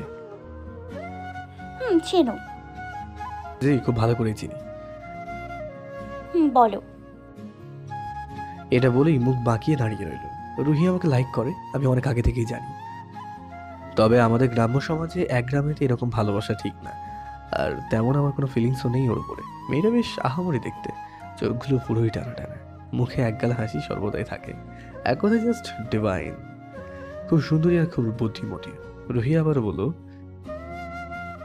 কাকা কেমন আছেন? জি মা, ভালো। এরা বলে আমি উঠে পড়তাম, নয়তো আমার থেকে দূরে যাবে না। আমি দূরে যেতেই রুহি ওখানে দাঁড়িয়ে রইল। জানিয়ে আসতে পারবে না, কারণ গ্রামের মেয়েরা সবার সামনে একটা ছেলের সাথে বেশিক্ষণ কথা বলতে ভয় পায়। আমি এবার সোজা বাসে গিয়ে আব্বুর সাইকেলটা নিয়ে হসপিটালের দিকে গেলাম। বেশি দূর নয় হসপিটাল থেকে, মাত্র কয়েক কিমি। এখন বাজে রাত 9টা। মসজিদের সামনে দিয়ে আসছি। মসজিদের পাশে রুহিদের বাসা, আর ওদের বাসার সামনে যেতেই হাসাহাসির শব্দ পেলাম। হয়তো ফ্রেন্ডে নিয়ে হাসাহাসি করছে। বাসায় গিয়ে বসে আছি, এবার রান্না করব, তারপর খাবো। হাঁড়ি ধুচ্ছি আমি, বাইরে দাঁড়িয়ে টিউবওয়েল টিপতে টিপতে। এমন সময় রুহি আমার সামনে এসে দাঁড়ালো, হাতে একটা প্লেট নিয়ে। আমি ওকে দেখে চমকে উঠলাম। আমি চারিদিকে তাকিয়ে বললাম, এই তুই এখানে কেন এত রাতে? এবার সে প্লেটটা বাড়িয়ে দিয়ে বলল, এই নাও, খেয়ে নাও গিয়ে। আজ আর রান্না করা লাগবে না, আমি আবার কাল রাতে দিব। দিনে তো দিতে পারবো না, যদি কেউ দেখে নেয়। আমি প্লেটটা না ধরে বললাম, সরি রুহি, আমি পারবো না দিতে। আর তুই চলে যা বাসায়, কেউ দেখে নিলে প্রবলেম ফেস করতে হবে। না, আমি যাব না যতক্ষণ না তুমি খাবারগুলো নিচ্ছ আমার থেকে। বেশ সমস্যায় পড়লাম তো। রুহিকে বাসায় যেভাবে হোক পাঠাতেই হবে। আচ্ছা, আমাকে খাবারগুলো দে। আমার হাতে খাবার প্লেট দিল এবার। আমি এ কারণে নিলাম, কারণ ও এমনই একটা মেয়ে, যে মেয়ে আমার কাছে যেদিন ক্যাডবেরি চাইতো দোকানের সামনে থাকলে দেখলে আমায় যতক্ষণ না দিতাম ততক্ষণ নড়তো না। আর এই বয়সও এমনই করে। আমি ওকে দাঁড়িয়ে থাকতে দেখলাম, তাই বললাম, কি হলো, যা। যাচ্ছি বাবা, যাচ্ছি। এটা বলেই রুহি হেসে হেসে চলে গেল। বুকটা ধরফর করছিল যতক্ষণ রুহি আমার সাথে ছিল। কেউ যদি দেখেনি তাহলে মহা মুশকিল হয়ে যেত। গ্রামেটা এটাই হয়, রাত দুপুরে কোনো মেয়ের সাথে কোনো ছেলেকে দেখলে সেখানেই তার আর কোনো রক্ষা নেই। আবার আছে আব্বু আম্মুর সম্মান নিয়ে টানাটানির একটা ব্যাপার। আমি এবার রুহি দিয়ে যাওয়া খাবার খেয়েই ঘুমিয়ে পড়লাম। সকালে ঘুম থেকে উঠে বাইরের কর্নিশে ব্রাশ আর মাজন নেওয়ায় যেন হাত বাড়াতে দেখি আবার একটা খাবারের প্লেট। আমি দেখে তো চমকিয়ে উঠলাম। আর তার উপর একটা চিঠিও আছে, তাতে আবার লেখা আছে, ওই এই কার্নিশে রাতের আর এখনের প্লেটটা রেখে দিবা। আর পারলে আমি দুপুরেও খাবারটা দিয়ে যাব। আর আজ খেতে যাওয়া লাগবে না, তোমার তো ওই বডি পুরাই কাঞ্চন মল্লিক, ভেঙে যাবে। আমিও চিঠিটা পড়ে খুব মনে মনে হাসছি। মেয়েটার পাগলামিটা দিন দিন বেড়েই চলেছে। এটা বলেই আমি চিঠিটা টুকরো টুকরো করে ছিঁড়ে ফেলে দিলাম বাইরে। ব্রাশ নিয়ে বাইরে যেতেই পাশের বাসার এক কাকা বলে উঠল, কিরে, তোর আব্বু কেমন আছে? জি ভালো আছে। ডাক্তার দেখা ভালো করে। আর হ্যাঁ শোন, খেতে যাবি নাকি? দেখছি বাসার আগে সব কাজ সারি। আচ্ছা। আমি গোয়ালে ঢুকে গোবর তুলছি। আমি এবার গোবরের ঝুড়িটা মাথায় নিয়ে খেতে ফেলতেই যাব, ঠিক তখনই জান্নাত কোথা থেকে এসে যেন বলল, বাহ, খুব সুন্দর লাগছে তো। খেললি না করে নিজের তরকারিতে তেল দাও গিয়ে, ওকে? এটা বলতে ও কেমন যেন চুপ হয়ে গেল আর আমার দিকে তাকিয়ে বলল, আচ্ছা, তোর সাথে কি ফান করাও চলবে নাকি? জি চলবে, তবে সেটা লিমিট রেখে অবশ্যই। তাই নাকি গ্রামের ছেলে? আমি খেতে সার ফেলে বাসায় এসে মুখ ধুচ্ছি। হঠাৎ দেখি রুহির ভাই আমাদের বাসার উঠোনে বসে আছে। আমি ওর দিকে তাকিয়ে বললাম, আম্মু আব্বু বাসায় নেই, কিছু বলবে নাকি? জি ভাইয়া, আম্মু একটু ডেকেছে তোমায়। কেন? জানি না, আম্মু বলল তাই বললাম। আচ্ছা। আমি রুহি দেওয়া ব্রেকফাস্টের প্লেটটা নিয়ে রুমের ভিতরে এলাম। আমি খাবারগুলো মুখে নিচ্ছি আর ভাবছি, রুহি যে আমায় লুকিয়ে লুকিয়ে খাবার দিয়ে যাচ্ছে, সেটা রুহির আম্মু জেনে গেল না তো? আর রুহির আম্মু অনেক ভালো, আমাকে অনেক ভালোবাসে। আমি ভয় পেলাম একটু, জান্নাতকে যদি রুহি কিছু বলেছে আমায় নিয়ে, তা যদি জান্নাত ওর আম্মুকে শুনিয়ে থাকে। না, কি যা আমি ভাবছি। আমি আর অত শত না ভেবে ব্রেকফাস্ট সেরে ওদের বাসার দিকে রওনা দিলাম। ওদের বাসায় ঢোকার পরেই বললাম, আন্টি কিছু বলছিলেন নাকি? ভাই ডাকতে এসেছিল। জি, বসো ওখানে। আমি ভয়ে ভয়ে বললাম, না না আন্টি, আমি এখনো চলে যাব। আপনি বলেন আমায় কিসের জন্য ডাকা হয়েছিল? বলছিলাম যে, পুরোটা না বলতে দিয়ে এই বাসায় দুধওয়ালা এসে বললো দুধটা নিয়ে যান। সাথে সাথে আন্টি দুধ আনতে চলে যেত বাইরে। আন্টিদের বাসার সবাই আমাকে ভালোবাসে, আর আমি এদের বাসার এই গলি থেকে ওই গলি সবটাই ঘুরি। যখন আসি তখন আর তেমন আসি না, বড় হয়েছে রুহি, তাই আমাকে এখানে দেখলে মানুষজন অন্য কিছু ভাবতে পারে। আমি আন্টির লেট দেখে আমি ওদের সিঁড়ি বেয়ে উঠতে লাগলাম। ছাদে যাই একবার, ওখানে কিছুটা সময় কাটিয়ে আসি। দোতলায় গিয়ে এবার সিঁড়ির একটা ভাঁজ ভেঙে চিলেকোঠার সামনে এসেছি। তখনই দৌড়ে হাজির হলো আর হাঁপাতে হাঁপাতে বলতে লাগলো, তুমি আমাদের বাসায়? জি আন্টি একটু ডেকেছে তাই আর কি। ও আচ্ছা। জি, এটা বলে আমি আবার সিঁড়ি ভেঙে উঠতে লাগলাম। ও আবারও বলতে লাগলো, আচ্ছা চলো ছাদে গিয়ে কথা বলি। ছাদে গেলে অন্য ছাদ থেকে কেউ দেখে নিতে পারে, আর আমি এসব চাই না। আমরা ফ্রেন্ডলিভাবে কথা বলে হয়তো অন্য কিছু সবাই ভাববে। তাই আমি রুহিকে হালকা হেসে বললাম, সরি রুহি, আন্টি আমাকে ডাকতে পারে, আমি গেলাম রে। এটা বলে আমি দৌড়ে নিচে চলে আসলাম। নিচে আসতে আন্টি বলল, নিচে চলে এলে কেন? শুনলাম জান্নাত তো তোমাদের কলেজেই পড়ে। জি আন্টি। তবে যাও, একটু ওদের সাথে গল্প করো। না আন্টি, আমার বাসার কেউ নেই, যা বলার একটু তাড়াতাড়ি বলুন। অভ্র, শোনো না, তোমার আঙ্কেল তো বাসায় নেই, তুমি একবার রুহিকে নিয়ে একটু বাজারে যাবে। ওনাকে জিদ করেছে, ও একটা ড্রেস নেবে। কিন্তু আন্টি, আমার তো বাসায় কেউই নেই। কেউ নেই তো কি হয়েছে, আমি তো আছি। আর শোনো, খেয়ে নিও আমাদের বাসায় দুপুরে। রুহি সামনে এসে মুচকি হাসছে। আমি ভালোভাবেই বুঝলাম এটা রুহির কোনো একটা চালাকি। আমি আন্টির কথায় মাথা নেড়ে বললাম, আচ্ছা এই রুহি, রেডি হয়ে নে। এবার খুশির ঝলক নিয়ে মাথা নিচু করে বলল, আচ্ছা আমি এখনই হচ্ছি। ওকে। এটা বলে আমি সোফায় বসে আছি, ওদিকে আন্টি রান্না চালায়, রান্না করছে। ওদিকে জান্নাত আর ওর ফ্রেন্ডরা খুব হাসাহাসি করছে। জান্নাতের একটা ফ্রেন্ড এসে আমায় বড় বড় চোখ করে বলল, এই তোর সাহস তো কম নেই, তুই এখানে কি করছিস? আমি মাথা নিচু করে নিলাম সাথে সাথে, কারণ এটা আমার বাসা কিংবা এটা কোনো ফাঁকা এলাকা নয় যে ওদের সাথে তাল মিলিয়ে কথা বলবো। তবুও আমি বললাম, আন্টি একটু ডেকেছিল তাই আর কি। ও আচ্ছা। এটা বলে জান্নাতের ফ্রেন্ডরা উপরে চলে গেল। একটু পরে দেখি রুহি আর জান্নাত দুজন একে অপরের হাত ধরে নিচে নামছে। রুহি বোরখা পড়েছে, খুব সুন্দর লাগে এই সাজে মেয়েটাকে দেখলে। কিন্তু জান্নাতকে দেখলে আমার মুড গরম হয়ে গেল। ছি, কি রকমের পোশাক পরেছে, একটা টপ আর একটা হট প্যান্ট। থাক, যে যা বলছে বলুক, তাতে আমার কি, সবার কাপড় পরার স্বাধীনতা রয়েছে। রুহি এবার আমার কাছে আসতেই বললাম, কি রে, রেডি? জি। আমরা এবার বাইরে এলাম, দেখি জান্নাতও আসছে।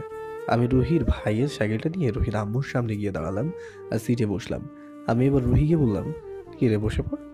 জান্নাত দৌড়ে সাইকেলের পিছনে বসতে আমি পিছনে ফিরে তাকালাম। আপনি যাবেন এটা তো আন্টি আমায় বলেনি। আন্টি এবার রান্না চালা থেকে এলো আমাদের কাছে। আহ অভ্র, ও যেতে চাইছে, ওকে নিয়ে যা। রুহি এবার রাগীভাবে বলে উঠল, কিন্তু আম্মু, আমি কিভাবে যাব? তুই তোর সাইকেলটা নে, আর অভ্র আর জান্নাত একটা সাইকেলে যাক। এটা বলে আন্টি চলে গেল। রুহি রেগে ও সাইকেল বের করে আমার থেকে এগিয়ে গেল। আমি এবার প্যাডেলে পা দিয়ে এগোলাম। কিছু দূর যাওয়ার পর দেখি জান্নাত খুব নড়াচড়া করতে লাগলো। এই গ্রামের কাঁকুর রাস্তায় যাওয়া খুব অসহ্যকর ব্যাপার, কারণ আমাদের গ্রামের রাস্তাটা একটু খারাপ। জান্নাত এবার সইতে না পেরে ঢপাস করে পড়ে গেল। আমি সাথে সাথে সাইকেলটা স্ট্যান্ড করে জান্নাতের কাছে গিয়ে আমার হাতটা বাড়িয়ে আমি ভয়ে ভয়ে বলতে লাগলাম, সরি, এখানে কিন্তু আমার দোষ নেই। যদি কিছু না মনে করেন তাহলে আমার হাতটা ধরে উঠতে পারেন। এটা রুহি দেখে দৌড়ে এসে আমার হাতটা ছিটকে নিল। জান্নাত আপু, আমার হাতটা ধরো। রুহি রাগ করেছে, হয়তো জেলাস ফিল করছে। আবারও আমার সাইকেলে জান্নাত চেপে বসলো। এবার আমার জামায় হাত দিতেই আমি বলে উঠলাম, এই কি করছেন? আমি গ্রামের ছেলে, আমার জামাতে অনেক ময়লা, গোবর স্মেল পেতে পারেন। এটা বলতেই আরও বেশি করে জান্নাত আমার জামাটা আরও বেশি করে চেপে ধরল। আমি আর কিছু না বলে বাজারের দিকে এগোতে লাগলাম। বাজারে পৌঁছে রুহির পছন্দের ড্রেসটা নিয়ে সাইকেলের কাছে দাঁড়িয়ে আছি আমি আর রুহি। ওদিকে জান্নাত দোকান থেকে কি যেন আনতে গেছে। ও আসছে আর আমাদের বাজারে কতগুলো বকাটে ছেলে জান্নাতের দিকে তাকিয়ে আছে। দেখেছিস ভাই, কি মেয়ে মাইরি, পুরাই মাখন। বেশি না, শুধু একটা রাত পেতে চাই। গালগুলো দেখেছিস? ওই ফুলটসি, নাম্বারটা পাওয়া যাবে নাকি? আরে নামটা তো বলে যাও। জান্নাত এগুলো শোনার সাথে সাথেই দৌড়ে এলো আমার সামনে। আমি কিছু না বলে সাইকেলের সিটে চেপে বসলাম। বললাম, বসুন। সাথে সাথে আমার জামার কলারটা ধরে আমার গালে ঠাস ঠাস করে থাপ্পড় দিয়ে দিল। দুটো গালে হাত দিয়ে আমি ঠাড়ে দাঁড়িয়ে আছি। আমি তো কিছুই বুঝতে পারছি না আমায় কে মারল। জান্নাতের চোখে পানি এসে গেছে দেখলাম। এবার আমার জামার কলার হিঁচড়ে রাগীভাবে বলল, এই আপনারা গ্রামের মানুষ, আমাকে যে ওরা কত রকমভাবে বিরক্ত করলো, আর আপনি শুধু দাঁড়িয়ে দেখে গেলেন কোনো রকম প্রতিবাদ না করে। রুহি আমার দিকে তাকিয়ে আছে। বুঝতে পারছি আমায় থাপ্পড় মারতে দেখে ওর একটুও ভালো লাগেনি। আমি হালকা হেসে আমার গালে হাত বোলাতে বোলাতে বললাম, আমায় দোষ না দিয়ে নিজের পোশাকটাকে দোষ দিন, নিজেকে দোষ দিন। আচ্ছা, রুহিকে নিয়ে তো পুরো বাজারটা ঘুরলাম, কেউ কেউ ওকে বিরক্ত করেছে? করেনি, কারণ ও বোরখা পরেছে। আর আপনি কোথায় একটা হাঁটুর উপরে থাকা একটা প্যান্ট আর পেটের উপরে থাকা একটা টপ। আমরা গ্রামের ছেলে, আমরা সর্বদা উপকার করি, তবে এইসব ব্যাপারে নয়। আর আপনাকে দেখে তো একটা কুকুরও ঘেউ ঘেউ করে উঠবে। দেখুন রুহিকে কত সুন্দর লাগছে বোরখা পরেও।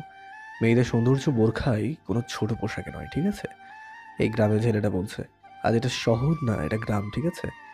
গ্রামে যেটা চলে সেটাই পরিধান করুন। দেখবেন কেউ আপনাকে বিরক্ত তো দূর, আপনার দিকে কেউ তাকাবেও না। আল্লাহ এত সুন্দর বানিয়েছেন আপনাকে, সেটা সবাইকে দেখিয়ে কেন তাদের লালসা শিকার বানাচ্ছেন আপনার এই মায়াবী শরীরটাকে? রুহি আমার কথাগুলো মন দিয়ে শুনে আমার হাতে হাত রেখে বলল, ঠিক বলছো তুমি। আমি এবার একটা দীর্ঘশ্বাস নিয়ে আবারও জান্নাতের দিকে তাকিয়ে বললাম, আচ্ছা আমায় প্রতিবাদ করা লাগবে তো ওই বকার ছেলেগুলোর সাথে? এটা বলে আমি রাগী মোড় নিয়ে এগিয়ে গেলাম। জান্নাত আমার হাতটা ধরে মাথা নিচু করে বলল, সরি, আমারই তো দোষ। আমার জন্য কোনো রকম প্রবলেম ক্রিয়েট করতে হবে না। আরে না না, প্রবলেম ক্রিয়েট নয়, পুরোই মিটিয়ে দিতে চাই। রুহি আমার চোখের দিকে তাকিয়ে বলল, একদম না, তুমি একা আর ওরা অনেকজন, তাও আবার বখাটে। চলো আমরা এখান থেকে যাই। আচ্ছা। এবার আমরা বাজার থেকে বেরিয়ে এসে ওদের বাসায় ছেড়ে আমি আমার বাসায় পৌঁছালাম। আমি ভাত আর আলু সিদ্ধ করছি ওভেনে। এখন বাজে প্রায় দুপুর 1:30। রুহি আমাদের রান্নাঘরে ঢুকতে আমি চমকে গেলাম। রাগীভাবে বললাম, এই তুই এই ভর দুপুরে আমার বাসায় কেন? যা এখনই বাসায় যা। আম্মু তোমার জন্য খাবার পাঠালো তো। ও সারা হার্টবিট বেড়ে গিয়েছিল। আরে খাবার কি দরকার ছিল? আমি তো রান্না করছিলাম। রুহি এবার রেগে গিয়ে বলল, তোমায় না বলেছিলাম দুপুরে রান্না না করতে? আমি গম্ভীর হয়ে বললাম, কেন? না না, কিছু না। এটা বলেই চুপ হয়ে রইল। হঠাৎ রুহি আমার কাছে আসলো। আমি ভয়ে পিছিয়ে গেলাম। আরও কাছে এলো রুহি। কি করছে রুহি? অন্য কিছু করবে না তো? আমি ভয়ে ভয়ে কাঁপছি। দেখলাম রুহি আলতো পরশে আমার গালে হাত দিয়ে বলতে লাগলো, তখন খুব লেগেছে তাই না? আমি খুব রেগে গিয়েছিলাম, মনে হচ্ছিল জান্নাত আপুকে মেরে ফেলে। কেন? জানি না। এটা বলেই দেখি ওভেনের কাছে গিয়ে ভাতের হাঁড়িটাতে ডাবুটা ঢুকিয়ে নাড়াচাড়া করতে লাগলো। জানি ওটা ওর আমার কাছে থাকার একটা বুদ্ধি। ওকে আমি সেই ছোট থেকে দেখছি। আমি বাসায় একা থাকলে কোনো না কোনো বুদ্ধি কাটিয়ে ঠিক আমার আশেপাশে থাকার ট্রাই করে। রুহি ভাত নাড়তে নাড়তেই বলে উঠলো, ওই তুমি এত ভালো কেন? তুমি জান্নাত আপুর থাপ্পড় সহ্য করলে কিভাবে? আমি হলে না টেনে একটা দিতাম চর। আমি হালকা হেসে বললাম, রুহি সবটাতে গায়ে জোর দেখানো উচিত নয়। কিছু জায়গাতে মানুষের পরিবর্তন আনার জন্য বুদ্ধিও প্রয়োগ করা উচিত। মানে? ও কিছু না, এখন তুই যা। না, একটু পর যাব। রুহি যা, তোর আম্মু তোকে খুঁজবে। না, আম্মু জানে আমি এখানে আসছি। না তবুও। রুহি রেগে ডাবু আমাকে দেখিয়ে বলল, এই কি তবু? এই লেগে যাবে কিন্তু। এটা বলে আমি পিছু পা হতে হতে দেওয়ালের কাছে এসে ঠেস দিলাম। আর রুহি আমার চোখের দিকে তাকিয়ে আছে। হঠাৎ কে যেন তালি মারতে মারতে বলল, বাহ বাহ বাহ, প্রেম লীলা তো বেশ চলছে, চলুক তাহলে। আমার এবার মাথা ঘোরাতে দেখি, আরে এ তো জান্নাত। বাট আমার বাসায় কেন? জান্নাতকে দেখতে আমি রুহিকে দূরে ঠেলে জান্নাতের কাছে এসে বললাম, ভুল বুঝবেন না প্লিজ, যা ভাবছেন তা সবটাই ভুল। চোখ কখনো ভুল বলে বুঝি? দেখুন, উল্টো পাল্টা ধারণা করা ঠিক না। রুহি এবার রান্নাঘর থেকে বেরিয়ে এসে জান্নাতের হাত ধরে বলল, আপু যা ভাবছো তা ভুল ভাবছো। ওই তুই চুপ, তুই ছোট, এসবের কি বুঝবি রে? আপু আমি তোমার থেকে মাত্র 2 বছরের ছোট, আমার জ্ঞান আছে। ভালো, আজকে তোর আম্মুরে পুরোটা জানাচ্ছি। আমি জান্নাতের কাছে গিয়ে বললাম, প্লিজ এমনটা করবেন না, এমনিতেও আপনি যা ভাবছেন পুরোটাই ভুল। জান্নাত এবার ধমক দিয়ে বলল, ওই তুই এখানে কি করিস রুহি? বাসায় যা। জান্নাতের ধমক শুনতেই রুহি চলে গেল ওদের বাসায়। জান্নাত আমার সামনে দাঁড়িয়ে আছে আর আমাকে দেখে হাসছে। আমি মাথা নিচু করে বললাম, জান্নাত যা ভাবছেন পুরোটাই ভুল। আজ তো দেখলাম গ্রামের ছেলেরা কতটা হানিকারক। একটা মেয়েকে তুই জোর করে ইজ্জত নেওয়ার চেষ্টা করেছিলিস। হায় আল্লাহ, এই মেয়ে বলে কি? আমার শুনেই তো কেমন শরীরটা কেঁপে উঠলো। জান্নাত আমি এমন কিছুই করতে চাইনি। জান্নাত আবারও আমার দিকে তাকিয়ে হেসে হেসে বলল,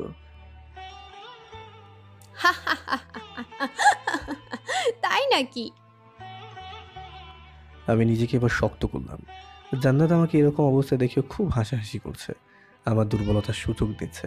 আমি নিজের চুল ঠিক করতে করতে বললাম, যান না যান, বলুন গিয়ে যান। আর আপনার কাছে কি প্রমাণ আছে শুনি? আর হ্যাঁ, রুহি আমার সব থেকে বড় প্রমাণ, কারণ ও সত্যিটা বলবে। ওকে? জান্নাত এবার হালকা হেসে বলল, তাই নাকি? জি। আচ্ছা তাহলে আসি। এটা বলে জান্নাত আমার বাসা থেকে বেরিয়ে যাবে, ঠিক তখনই আমি হালকা হেসে বললাম, এই যে শহুরে ম্যাম, একটু শোনেন। সাথে সাথে দেখি জান্নাত আমার দিকে ঘুরে তাকিয়ে বলল, জি বল। আমার বাসায় এসেছেন, তাই আমার উচিত আপনাকে চা করে খাওয়ানো। সরি, আমি চা খাই না। ওয়েল, যদি কিছু খাওয়াতে হয়, বার্গার, পিৎজা এসব খাওয়া। সরি ম্যাম, আমাদের এখানে এসব পাওয়া যায় না। জান্নাত এবার ঘৃণা দৃষ্টিতে তাকিয়ে বলল, তোদের এখানে কি পাওয়া যায়? পুরাই খ্যাত এলাকা। ছি, কিভাবে এখানে থাকিস? একই তো চারিদিকে দুর্গন্ধ। উফ, কি গন্ধ আসছে। এই বলেই নাক টিপে ধরল। আমি হাসতে হাসতে বললাম, ম্যাম, হতে পারে দুর্গন্ধ আপনাদের কাছে, তবে দুর্গন্ধ আপনাদের শহরে চলা কারখানা থেকে অনেক বেটার। তুই কি বুঝবি শহরের মর্ম? দেখেছিস আমরা কিভাবে মানিয়ে চলি সমাজের সাথে, আর তোরা? জি, আমরা পেটে টানে বানিয়ে চলতে পারি না। জানেন কি, গ্রামের এক এক বাসা আছে, এখনো তাদের এক একদিন হাড়ি চাপিয়েও দিন কাটাতে হয়। আপনারা আর কি আর বুঝবেন? এসি রুমে থেকে 2 কলম চালিয়ে চাল ডাল বাজার থেকে কিনতে পারেন। যদি এই চাষ করতে হতো, আপনাদের এই স্লিম ক্রিম এসব কবে হারিয়ে যেত। জান্নাত আবারও রেগে বলল,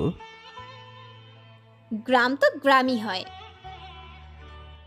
জি জি অবশ্যই, কারণ গ্রামের খোলা আকাশের নিচে মুক্ত বাতাস পাবেন। গ্রামের প্রাকৃতিক দৃশ্যগুলো পারলে কখনো ফিল করে দেখবেন। হয়তো আপনাকে আপনার শহরে ওই একঘেয়েমি রাস্তায় চলা গাড়ির শব্দগুলোকেও সরিয়ে নতুন করে ভালোবাসতে শেখাবে। হঠাৎ আমার পকেটের মোবাইলটা বাজতে লাগলো। হয়তো কল এসেছে। দেখি আব্বু ফোন দিয়েছে। আমি জান্নাতের থেকে সরিয়ে এসে ভাত নাড়তে নাড়তে আব্বুর সাথে কথা বলতে লাগলাম। জি আব্বু। হ্যাঁ, কোথায় আছিস? বাসায় আছি আব্বু। ওহ, খেয়েছিস? জি না আব্বু, তোমরা খেয়েছো? এই খেলাম, তোর আম্মু আর আমি। কখন খাবি? এই তো এবার গরু এনে ওদের খেতে দিয়ে গোসল সেরে খাবো। ওহ। আর আব্বু কেমন আছো এখন? অনেকটাই ভালো। ডাক্তার বলেছে বিকালে ছেড়ে দেবে। তুই আসতে পারবি কি? জি আব্বু, আমি বিকেলে চলে যাব। আচ্ছা। জি আব্বু, এখন রাখি, গরুগুলোকে নিয়ে আসতে হবে। এবার ফোন রেখে দিল। আমি বাইরে আবারও এসে দেখি জান্নাত নেই। যাক, ভালোই হয়েছে, ও নেই তো আরো ভালো। মাথা পুরো চিবিয়ে খাচ্ছে। বিকেলের দিকে আব্বুকে বাসায় নিয়ে আসলাম। আব্বুর এখন রেস্টের প্রয়োজন, তাই আমি ঠিক করলাম কিছুদিন বাসাতেই থাকবো। রাতের দিকে শুয়ে আছে আর ইউটিউবে গান শুনছি। হঠাৎ দেখি একটা আননোন নাম্বার থেকে কল এলো। রিসিভ করলাম কলটা। হ্যালো, কে বলছেন? রুহি ভয়েস চেঞ্জ করে কথা বলছে। আমি? আরে, এ তো একটা মেয়ের ভয়েস। আমি মানে কে? আমি মানে আমি। উফ, নামটা বলবেন তো? নাম নেই আমার। ওকে, রাখলাম। এই শোনো না। কি আর কি, আপনি এত রাতে ডিস্টার্ব করছেন কেন? রাতে আমি তো শুধু ডিস্টার্ব করছি, বাট তুমি তো আমার মনকে ডিস্টার্ব করছো। আরে কি আপনি, সেটা তো বলবেন।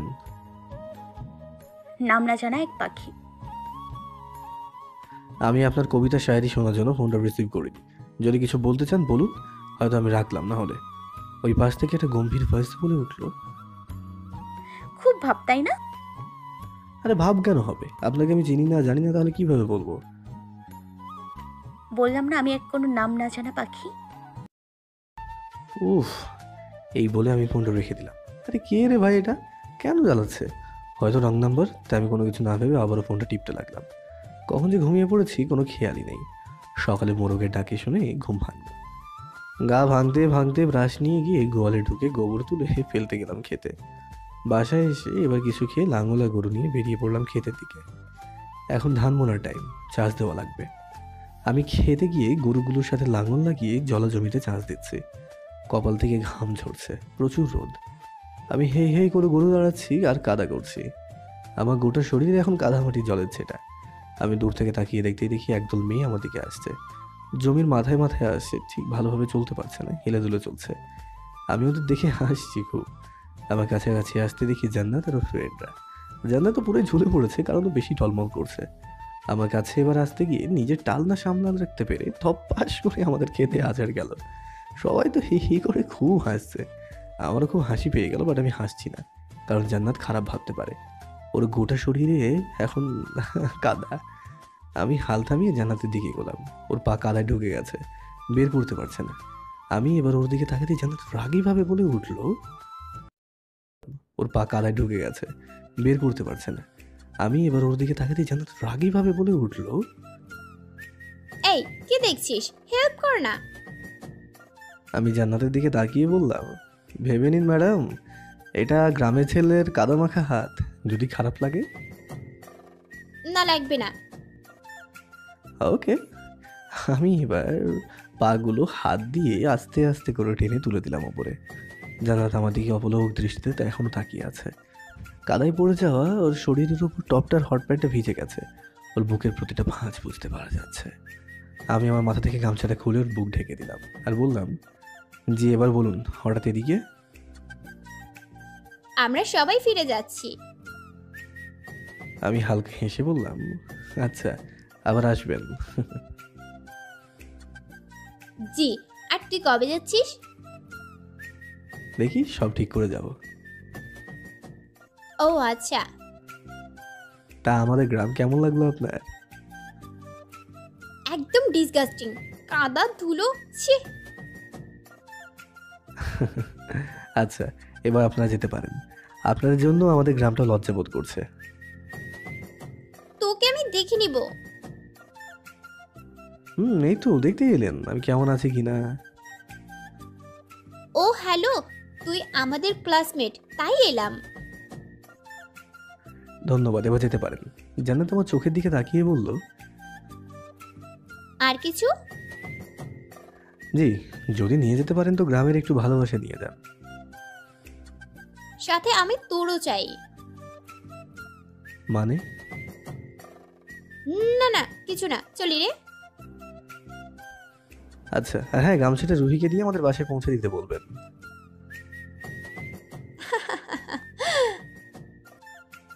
আমি আর কোনো কিছু না বলে হালে মনোযোগ দিলাম। আবারও আজ মাঝরাতে ফোনে সেই আননোন নাম্বার থেকে আসলো আর আমি রিসিভ করলাম। হ্যালো। জি কি করো? আরে ভাই কে আপনি? ভাই না, তোমার বাবু। বাবু মানে? এই রাখুন তো, বাই। এই এত রাগ কেন? হ্যাঁ যা খুশি মনে করতে পারেন, এটা বলে আমি ফোনটা কেটে দিলাম। আমি আননোন নাম্বারে কথা বলতে বেশি ইন্টারেস্টেড নয়। আর কে মেয়ে পরপর দুদিন ফোন দিল। তারপরে ঘুমিয়ে পড়লাম। সকালে ঘুম থেকে উঠে আমি ব্রাশ মুখে নিয়ে বাইরে বের হতে এলাম। চোখে খুব রোদ লাগছে, তাই আমি কপালে হাত রেখে চারিদিকে তাকালাম। বেশ আজ সকালটা সুন্দর, একটু গরম আছে বটে, তবে এই সকালের সৌন্দর্য আর বিশুদ্ধ হাওয়া খুবই মনোরম। আমি ব্রাশ করে মুখ ধুয়ে আব্বুর কাছে গেলাম। আব্বু দেখি গোয়ালে গোবর তুলছে। আব্বুরা এমনই, যত তাদের শরীর অসুস্থ থাকুক কিন্তু তারা কখনো হার মানে না। আমি আব্বুর সামনে গিয়ে রেগে বললাম, ডাক্তার না তোমাকে বলেছে রেস্টে থাকতে?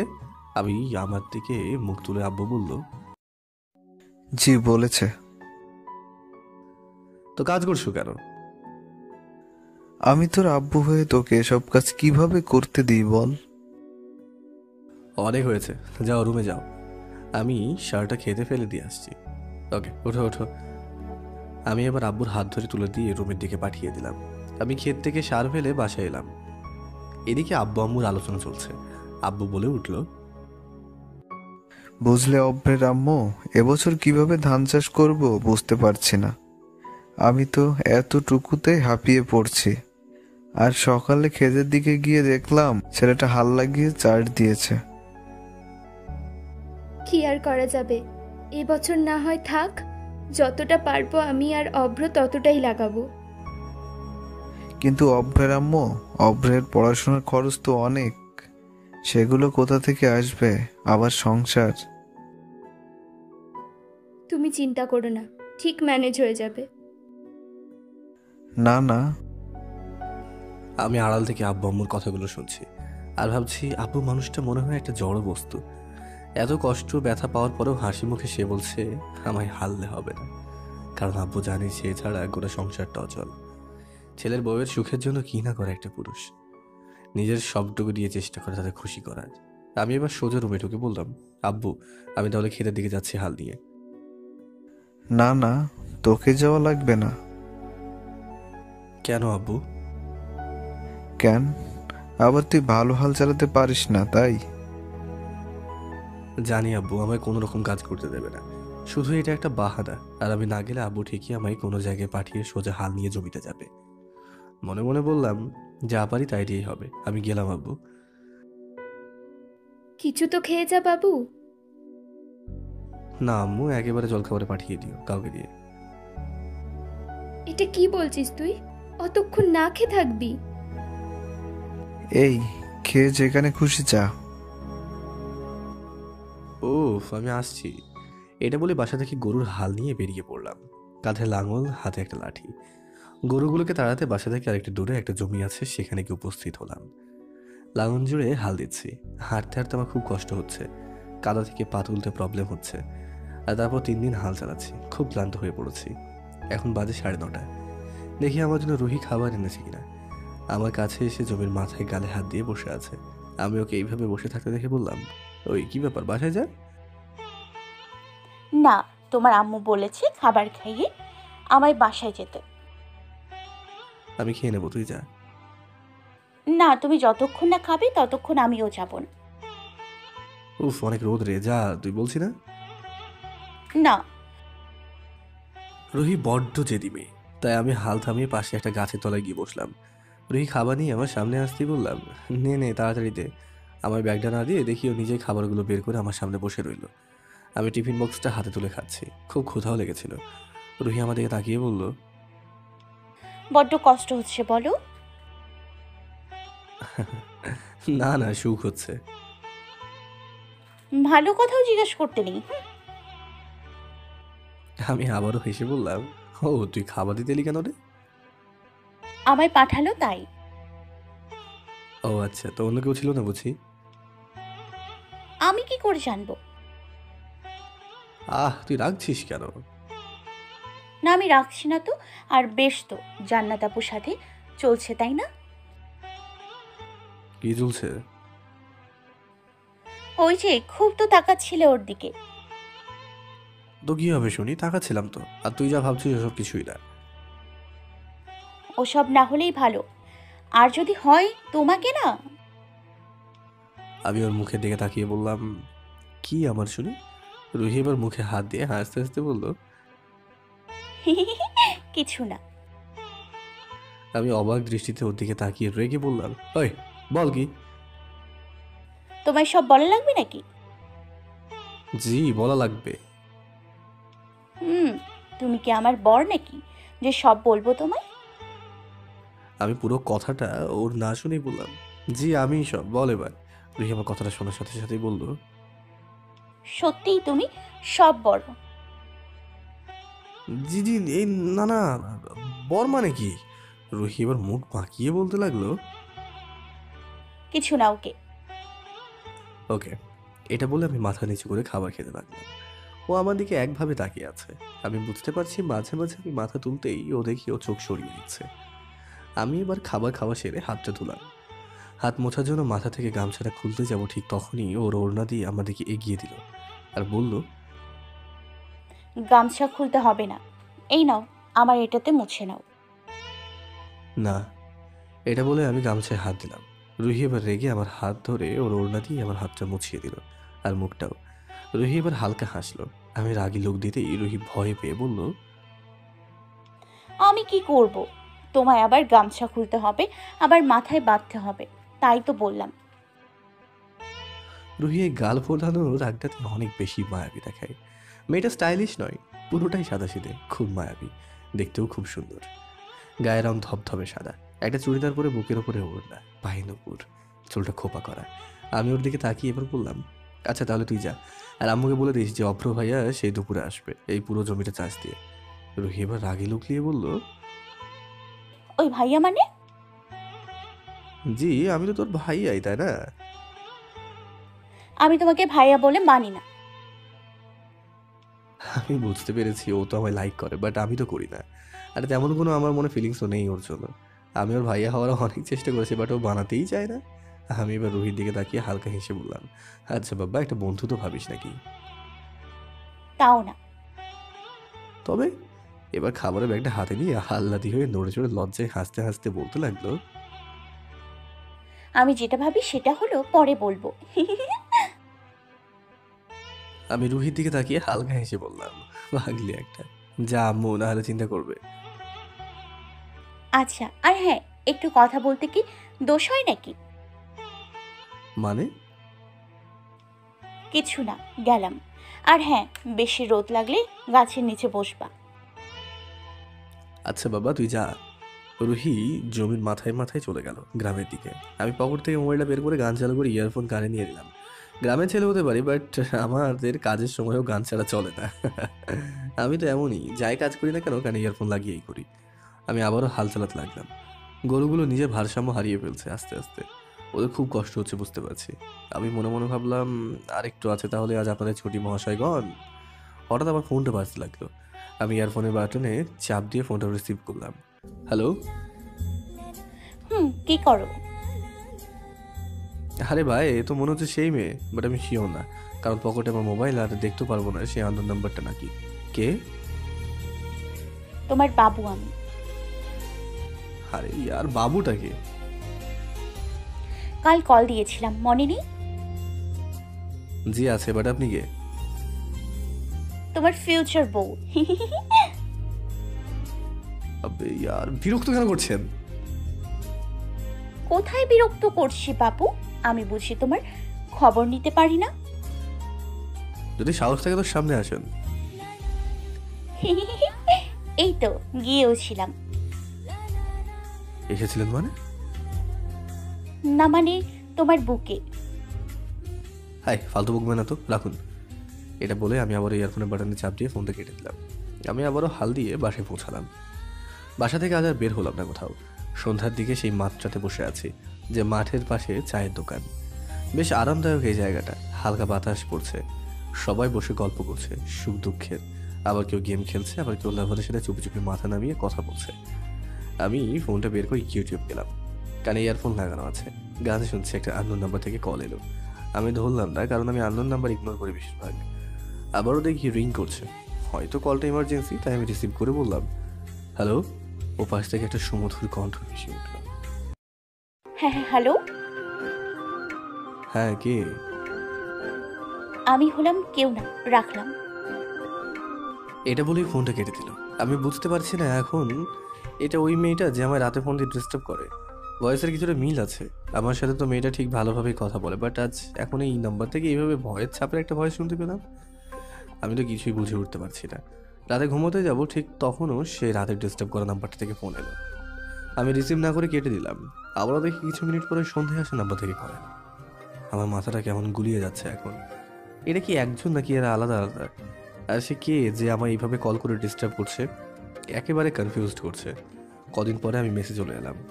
আমায় কলেজ থেকে যে সাসপেন্ড করেছিল 7 দিনের জন্য, সেটা অনেক আগে হয়ে গেছে, তাই তাই আমি আবার নতুন করে কলেজে যাচ্ছি সাইকেল নিয়ে। কলেজের ভেতরে ঢুকলাম এবং সাইকেলটা পার করে মাথা নিচু করে ক্লাসরুমের দিকে যাচ্ছি। জান্নাত কোথা থেকে এসে যেন আমার সামনে দাঁড়ালো আর বলতে লাগলো, ওই কবে এলি? আমি জান্নাতের দিকে তাকিয়ে বললাম, কালকে। ও এটা বলে আমি আবারও ক্লাসরুমের দিকে এগোতে লাগলাম। আবারও জান্নাত আমার সামনে এসে বলল, ওই দাঁড়াও না। আমি আবারও জান্নাতের চোখের দিকে তাকিয়ে বললাম, না, ক্লাসে যেতে হবে। উফ, একদিন ক্লাস মিস করলে কিছুই হবে না। এটা বলেই আমার হাতটা ধরলো। আমি সাথে সাথে কেমন চমকে গেলাম। শরীরে আলাদা একটা অনুভূতি কাজ করছে। খুব কাছের একটা মানুষ আজ হাত ধরেছে বলে মনে হচ্ছে। বুকের বাম পাশে হাড়টা জোরে জোরে কাঁপছে। আমি ভয়ে ভয়ে ওর থেকে আমার হাতটা ছাড়িয়ে নিয়ে বললাম, আমায় যেতে হবে ক্লাসে। এটা বলেই আমি দৌড় দিলাম। আর জান্নাত রাগী লুক দিয়ে মাটিতে লাথি মারলো। আমি ক্লাসরুমে এসে বসে আছি। জান্নাতে এলো আর সাথে সাথে ওর ফ্রেন্ডগুলো। জান্নাত দেখি আমার কাছে এসে ইশারায় বেঞ্চের ওদিকে যেতে বললো। আমি সরে বসতেই আমার গা ঘেঁষে বলছিল আর মাথা নিচু করে আমাকে বারবার দেখতে লাগলো। আমি ভয় পেয়ে ওর দিকে তাকাতেও পারছি না। ক্লাস চলাকালীনও আমার দিকে তাকিয়ে আছে। আমি ক্লাসের লেকচারে মন দিতে পারছি না, শুধুই মন চাইছে জান্নাতের ওই চোখের মায়ায় ডুবে থাকতে। মেয়েটা মাঝে মাঝে মুচকি হাসছে আর ওর চোখগুলো বারে বারে কি যেন বলছে আমার ইশারায়। ক্লাস শেষ হতেই দৌড়ে বাইরে চলে এলাম, কারণ জান্নাতের কাছে থাকতে এখন কেমন লাগছে জানি না। এটা ভয় নাকি ওর প্রতি আমার একটা ভালো লাগা? না না, এটা কিভাবে সম্ভব? আমি কোথায় আর ও কোথায়? অব্র, যা তুই ভাবছিস কখনো সম্ভব নয়। তোকে ও হেট করে আর তুই একটা গ্রামের ছেলে। তোকে কখনোই একটা এরকম স্টাইলিশ মেয়ে পাত্তা দেবে না। আমি ঠিক ক্যাম্পাসের মাঝে দাঁড়িয়ে মাথাটা নিচু করে এইসব ভাবছি। আবারও দেখি জান্নাত আমার সামনে এসে বলল, ওই তোর খুব তাড়া না? না না, তেমন না। তাহলে দৌড়ে এলি কেন? না মানে একটু। সব বুঝি, চল ফুচকা খাই। ফুচকা খাই মানে? জান্নাত এবার হেসে হেসে আমার দিকে তাকিয়ে বলল, জি চল না। হ্যালো বন্ধুরা, যদি আপনারা আমাদের চ্যানেলে নতুন হয়ে থাকেন, ভিডিওর নিচে থাকা সাবস্ক্রাইব অপশানটায় ক্লিক করে আমাদের চ্যানেলটিকে সাবস্ক্রাইব করে পাশে থাকা বেল আইকনটা অল করে দেবেন পরবর্তী পর্বগুলো দেখার জন্য। ধন্যবাদ। এটা বলেই হাত ধরে টানতে লাগলো। পারলাম নিজেকে আটকাতে, কেন জানি না জানাতে মায়াতে আমি আটকে পড়ছি। ওই কালার করা চুল, ওই চোখের নিচে লাগালো কাজল, ওই পায়ে পড়া হিল, ওর শরীরে পড়া টপ জিন্স। ফুচকার দোকানে আমরা গেলাম। আমি চুপচাপ দাঁড়িয়ে আছি একটা প্লেট নিয়ে। আমি এবার আশ্চর্য হয়ে গেলাম। কি হলো, প্লেট নিন? আপনি খাবেন না নাকি? জি খাবো। তাহলে প্লেট নিন। কাকা, একটা প্লেট দিন নাকি? না লাগবে না, আমি তোমার প্লেট থেকেই নিয়ে খাবো। আমি ভাবতে লাগলাম টাকা নেই, মনে হচ্ছে এই মেয়ের কাছে আজ, তাই এত দরদ আমার প্রতি। যা খাক তাহলে। এবার আমার প্লেট থেকেই ফুচকা খেতে লাগলো। ফুচকা খাওয়া শেষ করে আমি টাকা দিতে যাবো, ঠিক তখনই জান্নাত আমায় না দিতে দিয়েও নিজে টাকাটা দিল। আমার কেমন ব্যাপারটা গুলিয়ে যাচ্ছে। ওর কাছে টাকা ছিল তো আমার প্লেটের ফুচকা খেলো কেন?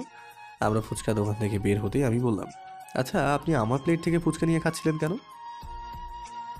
জানি। আমি তো গ্রামের ছেলে, আমার প্লেট থেকে আপনার খাওয়াটা সত্যিই অনেক খারাপ। জান্নাত এবার মাথা নিচু করে চুলগুলো কানের মাথায় গুজে নিয়ে বলল, অব্র, আমি মানুষ চিনতে ভুল করেছিলাম। আমি ভুলেই গেছিলাম যে গ্রামেরা লোকেরাও মানুষ। যাই হোক, বুঝতে তো পেরেছেন। তোর জন্য। জান্নাত আমার পাশে পাশে হাঁটছে, খুব ভালো লাগছে। আজ এই মেয়েটাকে এতদিন আমি শত্রু ভাবতাম, খারাপ চোখে দেখতাম, কিন্তু আজ মেয়েটাকে সত্যি অপরূপ লাগছে। ওর হাতের সাথে আমার হাতটা স্পর্শ পাচ্ছে বারে বারে হাঁটার সময়। ও মাথা নিচু করে হাঁটছে আর আমিও। জান্নাত এবার বলতে লাগলো, আচ্ছা তোর কি এসব জিন্স টপস পছন্দ না? জি পছন্দ না, তবে আমার পছন্দে কার কি যায় আসে বলুন? আমার বউ বা গার্লফ্রেন্ড নেই যে তাকে বলবো। আর আপনি এই কথা আমায় জিজ্ঞেস করছেন কেন? আমারও বয়ফ্রেন্ড এমনই। জান্নাতের মুখ থেকে বয়ফ্রেন্ড শব্দটা শোনার পরে আমার বুকটা কেঁদে উঠল। আমি এবার বললাম, আপনার বয়ফ্রেন্ড আছে? জান্নাত এবার আমার মুখের দিকে তাকিয়ে বলল, কি মনে হয়? আজকাল মানুষের মুখ দেখে বোঝা যায় না যে কে কতটা সতী আর কে কতটা অসতী। জান্নাত কথাটা শোনা মাত্রই আমার কান ধরে টেনে বলল, ওই তুই এত বেশি বলিস কেন? খুব কবি হয়েছিস গেছিস তাই না? আমার বফ নেই ওকে, আমি মজা করে বলেছিলাম। শুনে অনেকটা শান্তি পেলাম আমি জান্নাতের চোখের দিকে তাকিয়ে বললাম, জান্নাত এইভাবে আমার মেশাটা ঠিক না কিন্তু। কেন মিশবো না? 100 বার মিশবো। এটা বলেই আমার ডান হাতটা খুব শক্ত করে মুঠো ধরলো। কেন মিশবেন শুনি? আমি তো আপনার কেউ না। জান্নাত সাথে সাথে আমার চোখের দিকে তাকিয়ে আরো জোরে হাতটা মুঠো করে বলল। সব মানে? না না না, মানে ফ্রেন্ড আমরা। হ্যাঁ, আমরা ফ্রেন্ড আজ থেকে। সরি, আপনাকে আমার ফ্রেন্ড বানাতে পারবো না। কেন? ফ্রেন্ড অনেক ডিমান্ডিং হয়। 2 দিন ছাড়া ছাড়া ট্রিট চাই, 2 দিন ছাড়া বার্থডে সেলিব্রেট করা, 2 দিন ছাড়া পার্টিতে যাওয়া। পারবো না আমি আপনার সাথে ফ্রেন্ডশিপ করতে। আমার ফ্রেন্ডশিপ আমার লেভেলের মানুষের সাথেই বানাই, কারণ আমি মধ্যবিত্ত এক ফার্মার ফ্যামিলির ছেলে। জান্নাত আমার গালে একটা ঠাস করে থাপ্পড় মারল, আমার দিকে আঙ্গুল তুলে বলল, ওই তুই কি ভাবছিস বলতো? আমি কি তোর থেকে টাকা চাই? আরে শুধু ফ্রেন্ডশিপ করতে চাই। ভেবে নে, আমিও একটা গ্রামের মেয়ে, ভেবে নে আমিও তোর লেভেলের একটা মানুষ। এটা বলেই আমার হাতটা ছিটকে ফেলে গিয়ে চলে যাচ্ছে হন হন করে। মেয়েটা হয়তো খুব রাগ করেছে, মেয়েটাকে যেতে দিতে কেন জানি না মন চাইছে না। আমি ওর সামনে গিয়ে গিয়ে কান ধরে বললাম, আচ্ছা বাবা সরি, মাফ করে দিন। এটা বলে আমি সেট আপ করতে থাকলাম। জান্নাত আবারও গাল ফুলিয়ে বলল, এতে মাফ হবে না? আমি হালকা হেসে বললাম, তবে ফ্রেন্ডশিপ করেছিস কিনা বল। জি করলাম। ওকে। এইটা বলেই দেখি ভাব দেখি আগে আগে হাঁটছে। আমি আবারও দৌড়ে বললাম, এখনো রেগে আছেন বুঝি? জি, আরো রেগে গেলাম। কেন? এই ফ্রেন্ডকে কখনো আপনি দিয়ে কথা বলে? জি না। তাহলে তুই কেন বলছিস? ও ওকে সরি। জান্নাত আমার মুখে তাকিয়ে মুচকি হেসে বলল, জানিস তো অব্র, তোকে এজন্যই খুব ভালো লাগে। এটা বলে আমার হাত ধরে চলতে লাগলো। আমি ওর হাতটাকে জোর করে ধরলাম। জান্নাত আমার দিকে তাকিয়ে মুচকি মুচকি হাসছে আর মাথা নিচু করে চলছে। একটা গাছের নিচে এবার বসলাম। জান্নাত আমার সামনে বসলো, ব্যাগের উপরে গালে হাত রেখে আমার দিকে তাকিয়ে আছে। আমি মজা করে বললাম, জান্নাত এভাবে তাকাস না, তোর চোখের প্রেমে পড়ে যেতে পারি রে। জান্নাত এবার লজ্জা পেয়ে মুচকি হেসে বলল, পড়ে যা না, তারপর উঠতেই দেব না। আমি আবারও করে হেসে বললাম, পাগল নাকি? আচ্ছা জান্নাত আমি উঠি রে, মেসে যেতে হবে। আর কাজ ক্লাস করতেও ভালো লাগছে না। আচ্ছা যা তাহলে। আমি আমার মেসে কিছুটা আগে আসতে দেখেছি আননোন নাম্বার থেকে ফোন আসছে। সারা শুধুই বিরক্ত করে। আমার ফোনে ব্লক লিস্টও নেই যে নাম্বারটা ফেলে দেবো। আমি ফোনটা রিসিভ করে বললাম, কি চাই? তোমাকে। উফ আল্লাহ, পাগল নাকি? আগে ছিলাম না, তবে এখন হয়ে গেছে। তাই নাকি? জি। আচ্ছা তুমি মেসে পৌঁছে গেছো? মানে আমি মেসে থাকি আপনি কিভাবে জানলেন? যাকে ভালোবাসি তার সবটা জানতে হয়। এই আম্মু আসছে, রাখলাম। এটা বলেই ফোনটা রেখে দিল। কে এটা? কে জানে? আমি আর কিছু না ভেবে সোজা মেসে চলে এলাম। বিকেল দিকে মেসের বাইরে দাঁড়িয়ে আছি আর মোবাইলটা টিপছি। আমার সামনে একটা স্কুটি এসে দাঁড়ালো। এবার আমি চোখ তুলে তাকাতে দেখি একটা কালো বোরখা পরা মেয়ে। আমি আশ্চর্য হয়ে গেলাম। আমার সামনে একটা মেয়ে দাঁড়িয়ে, আমি ভাবলাম অন্য কাজে দাঁড়িয়েছে। আর আমি মেয়েদের দিকে তাকাতে একটু বেশি লজ্জা পাই, তাই আমি পিছনে ঘুরে গেলাম। এবার ওই মেয়েটা বলে উঠলো, ওই স্কুটিতে বসো। আজব তো, এই ভয়েস তো আমি এর আগেও শুনেছি। আমি মেয়েটার কথাটা পুরোপুরি না বুঝতে পেরে মেয়েটির দিকে তাকিয়ে বললাম, আমাকে বলছেন? জি তোমাকেই। হ্যাঁ বলুন। এই আপনি আপনি কি? আজব, আমি আপনাকে চিনি না তো, তাহলে আপনি ছাড়া কি বলবো? এবার মুখ থেকে বোরখার কাপড়টা সরাতেই আমি চমকে গেলাম। আরে এ তো জান্নাত। জান্নাত বোরখা পরেছে। আমি ভাবতেও আশ্চর্য হচ্ছি। জান্নাত আমাদেরকে মুচকি হেসে বলল, কি মিস্টার, অবাক হলেন নাকি? আমি এখন অবাক চোখে তাকিয়ে আছি আর ওর মুখের দিকে তাকিয়ে বললাম, জি মাশাআল্লাহ। ভাবতে পারিনি এই মুখটা বোরখার পিছনে থাকলে এতটা সুন্দর লাগে। জান্নাত আবার হেসে আবারও বলে উঠল, তাই নাকি? সত্যি আজকে জান্নাতকে খুবই সুন্দর লাগছে। ওই কালো বোরখায় ওর সাদা ধবধবে শরীরটা ঢেকে রেখেছে। পায়ে কালো মোজা, হাতেও মোজা পড়েছে। শুধুমাত্র মুখে নিকাবটা একটু সরিয়ে আমার সাথে কথা বলছে। আমি তাকাতে পারছি না জান্নাতের দিকে। আমি মাথাটা নিচু করে বললাম, আপনি বোরখা পরেছেন কেন? জান্নাত এবার গাল ফুলিয়ে বলে উঠল, আপনি মানে কি? আচ্ছা আচ্ছা, তুমি আজ বোরখা পরেছো কেন? জান্নাত এবার একটু ন্যাকামি করে গালে হাত রেখে বলে উঠল, জানি না। যা বাবা, কেন পড়েছো সেটাও জানো না? জি জানি না, হয়তো কেউ পড়তে বলেছে। ও মা, তার কথা শুনে তুমিও পড়ে নিয়েছো? আমি ভাবতে পারছি না যে তুমি অন্যের কথা শোনো। এটা বলতেই কোমরে হাত দিয়ে বলল, ওই শুনি না মানে? আমি খুব শুনি। আচ্ছা ঠিক আছে, এখন বলো এখানে এসেছো কেন? তোমায় নিয়ে যাব বলে। কি করতে আর কোথায়? বিয়ে করতে। এটা বলেই লজ্জায় মাথা নিচু করে দিল। আমি ওর দিকে তাকিয়ে বললাম, মানে? মজা করলাম। ও ওকে। জি চলো, স্কুটারের পিছনে বসো।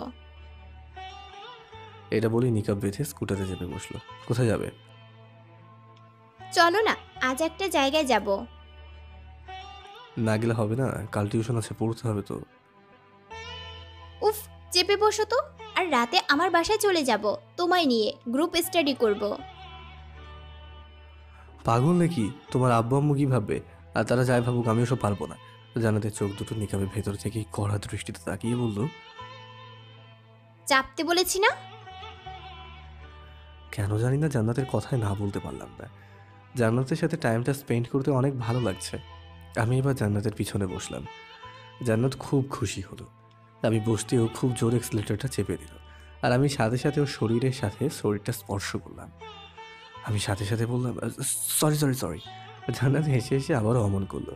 আমি আবারও ছিটকে ওর বডি টাচ করলাম। আমি আবারও ভয় পেয়ে বললাম, সরি সরি, আর হাসতে চালাও না। জান্নাত হেসে হেসে বলতে লাগলো, যদি ভয় লাগে আমায় জড়িয়ে ধরে বসো। এটা বলেই আরো স্পিড বাড়িয়ে দিল। আমি ভয়ে ওকে চেপে ধরলাম। এখন আমার হাত ওর কোমর ঘিরে নাভির ওপরে খুব জোরে চেপে আছে। আমার চোখ দিয়ে ঝরঝর করে পানি বের হচ্ছে। আমি ওকে আরও চেপে ধরতে ও কেমন শিউরে উঠল। এবার স্পিডটা কমিয়ে দিল। আস্তে আস্তে গাড়ি চলছে আর জান্নাত কিছু না কিছু বলে গাড়ি চালাচ্ছে। আমি এবার আস্তে আস্তে কোমর থেকে হাতটা সরিয়ে নিতেই আবারও খুব জোরে অ্যাক্সিলেটর চাপিয়ে স্পিড বাড়িয়ে দিল। আমি আবারও ভয়ে ওর কোমরে হাত ঝুঁকিয়ে ওর নাভির ওপরে চাপিয়ে দিলাম। আবার স্পিডটা কমিয়ে দিল। আবার আমি হাত ছাড়তে আবার স্পিডটা বাড়িয়ে দিল। আমি ওর দিকে দৃঢ় দৃষ্টিতে তাকিয়ে ভাবতে লাগলাম, জান্নাতের এইরূপ করার কারণ কি? ও কি চাই আমি ওর সাথে থাকি, সারা জীবন হাতটা নিজের করে ধরে রাখি? আমি এখন ওকে ধরে আছি। আমি এবার হালকা এগিয়ে ওর কাঁধে আমার চিবুকটা রাখলাম। এমনিতেও চোখ দিয়ে খুব পানি বের হচ্ছে। দেখলাম জান্নাত কিছুই বলল না। আমি বাম মিররের দিকে তাকিয়ে দেখলাম জান্নাত বারে বারে ওই ডান মিররের দিকে তাকাচ্ছে, কারণ ওতে আমার মুখটা স্পষ্ট দেখা যাচ্ছে আর সেটাও দেখছে বারে বারে। ওর কাঁধে আমার চিবুকটা রাখতেই কেমন জানি না আলাদা রকম একটা ফিলিংস কাজ করছে। বুকের বাম পাশটা চিনচিন করছে আর আমি খুব জোরে জোরে লাফাচ্ছি। আমি চোখটা বন্ধ করে কাঁধে মাথা গুছে রইলাম। জানি না, মনে হচ্ছে এক স্বপ্নের দেশে আছি, যেখানে জান্নাত আর আমি শুধুই, আর কোনো দিকে কেউ নেই। কখন যে গন্তব্যস্থলে পৌঁছে গেছি আর টেরই পাইনি। জান্নাত আমার মাথায় হাত দিয়ে বলে উঠল, আমি সাথে সাথে মাথা তুলে বললাম, সরি, আমার চোখে পানি আসছিল বাতাস লাগার কারণে, তাই আমি তোমার কাঁধে মাথা রাখতে বাধ্য হয়েছিলাম। কিছু না বলে একটা মুচকি হাসি দিয়ে আমার চোখের দিকে তাকালো। আমি এবার স্কুটি থেকে নেমে দেখলাম, আরে এ তো একটা রেস্টুরেন্ট, বাট আমি তো মানিব্যাগ আনিনি। মেসের বাইরে এমনি দাঁড়িয়েছিলাম। পকেটে কিছু খুচরো টাকা আছে, হবে হয়তো 30 কি 40 টাকা। ওদের রেস্টুরেন্টের এক কাপ চাও পাওয়া যাবে না। আমি এবার জান্নাতকে বললাম, চলো ওই পার্কের দিকে যাই। কেন? না, কেমন জানি এখানে আমার ভালো লাগছে না। ওই চলো তো। এটা বলে আমার হাতটা ধরে সূর্যের রেস্টুরেন্টে ঢুকিয়ে দিল। আমার হাত পাগুলো কাঁপছে। মনে হয় আজ আমার অপমান হতে হবে জান্নাতের কাছে কিংবা রেস্টুরেন্টের মালিকের কাছে। আমরা এবার বসলাম। জান্নাত অর্ডার করলো অনেক কিছু খাবার, যার নাম হয়তো আমি এই প্রথমবার শুনছি। গ্রামের ছেলে তো ওই ফুচকা স্টলে যা থাকে শুধু ওইগুলোরই নাম জানি, বড় বড় রেস্টুরেন্টে খাবারের নাম জানি না তো। আর জেনেই বা লাভ কি, আমাদের মতো গ্রামের মানুষদের জন্য এসব খাবার না। এখানের এক প্লেটের দামে হয়তো আমাদের একটা মধ্যবিত্ত ফ্যামিলির একবেলা অনায়াসে কেটে যাবে। জান্নাত এবার আমার দিকে তাকিয়ে বলল, অব্র তোমার? আমি এদিক ওদিক তাকিয়ে বললাম, না না, আমার কিছু লাগবে না। কিছু লাগবে না? কিছু তো নিতেই হবে। না না, আমার লাগবে না, আমার তেমন কোনো ক্ষুধা নেই। ওকে ভাইয়া, এগুলোই নিয়ে আসুন। এটা বলে ওয়েটারটাকে পাঠিয়ে দিল। আমরা দুজন সোফায় বসে আছি পাশাপাশি। জান্নাত একটু আমার গা ঘেঁষেই বসে আছে। রেস্টুরেন্টে এসিতে থেকেও কেন জানি না খুব ঘাম ঝরছে কপাল থেকে। এটা দেখে জান্নাত ওর ব্যাগ থেকে রুমালটা বের করে আমার কপাল মুছতেই যাবে, ঠিক তখনই আমার হাতটা ধরে অবাক হয়ে বললাম, এই কি করছো? কেন দেখতে পারছো না কি করতে যাচ্ছি? হ্যাঁ, তবে তোমার রুমাল দিয়ে কেন? জান্নাত আমার মুখের দিকে তাকিয়ে হালকা হেসে বলল, খুব আপন মনে করি যে তোমায়। মানে? না মানে বলতে চাচ্ছিলাম, ফ্রেন্ডশিপ যখন করেছি তখন তোমার কেয়ার করাটাও আমার দরকার। আমি হালকা হেসে আমার রুমালটা বের করে ঘামটা মুছে দিলাম। খাবার টেবিলে আসতেও প্লেট থেকে এক টুকরো খাবার নিয়ে আমার দিকে তুলে ধরলো। আমি অপলক দৃষ্টিতে ওর দিকে তাকিয়ে আছি আর ভাবছি, এই কি সেই মেয়ে যে আমায় এত ঘৃণা করতো? সে আজ আমার মুখে খাবার তুলে দিচ্ছে। জানো তো কেমন আমার দিকে তাকিয়ে আছে। কি হলো, খাও। আমি হাত দিয়ে সরিয়ে বললাম, আমার ক্ষুধা নেই বলছি তো। জান্নাত আবার আমার মুখের দিকে ওর হাতটা নিয়ে এসে রেগে বলল, খাও বলছি। এটা বলেই আমার মুখের ভিতরে খাবারটা ঢুকিয়ে দিল। জান্নাত এবার আমার একটা পায়ের উপর আর একটা পা রাখলো। আমি এটা দেখে আমি সরিয়ে বসলাম। জান্নাত হালকা হেসে আবারও আমার গা ঘেঁষে বসে আমার মুখে খাবার তুলে দিয়ে বলল, অব্র, তোমাকে কিছু বলতে চাই। আমি ওর দিকে তাকিয়ে বললাম, কি? জান্নাতের দিকে এখন আমার একটু মনোযোগ নেই, আমার মন তো শুধু ওদিকে। কি জানি কি হবে বিলের টাকা না দিলে। আমার দিকে তাকাও। বলো। আবারও আমার ঘাম বের হতে লাগলো। জান্নাত এবার বলতে লাগলো, ওয়েটার, বিল প্লিজ। সাথে সাথে একটা ওয়েটার কাছে এসে বলল, এই নিন ম্যাম। সাথে সাথে ওর পার্সটা খুলে টাকা দিয়ে বিলটা ভাঁজ করে পাঠিয়ে দিল। আমি এটা দেখে বড়ই আশ্চর্য হলাম। ছেলেরা তো সব জায়গায় বিল পড়ে। জান্নাত আবারও আমার দিকে তাকিয়ে রাগীভাবে বলে উঠল, ওই কি ওই দিকে? আমার দিকে তাকাও। আমি ওর দিকে এখন তাকাতে পারছি না, কারণ জানি না, হয়তো নিজের কাছে খুব একটা লজ্জা লাগছে। একটা মেয়ে হয়ে রেস্টুরেন্টে বিল পে করলো। আমি হালকা হেসে বললাম, এই তুমি বিল পে করলে কেন? জি করলাম। কেন বলো তো? না, বিল তো সবসময় ছেলেরাই পে করে। জি করে, তবে আমার ক্ষেত্রে না। আমি ওসব বুঝি না। আমি পরিস্থিতি বুঝতে শিখেছি। শুধু ছেলেরাই কেন দেবে, মেয়েরাও দিতে পারে, তাদেরও অধিকার আছে। তাই নাকি? জি তাই।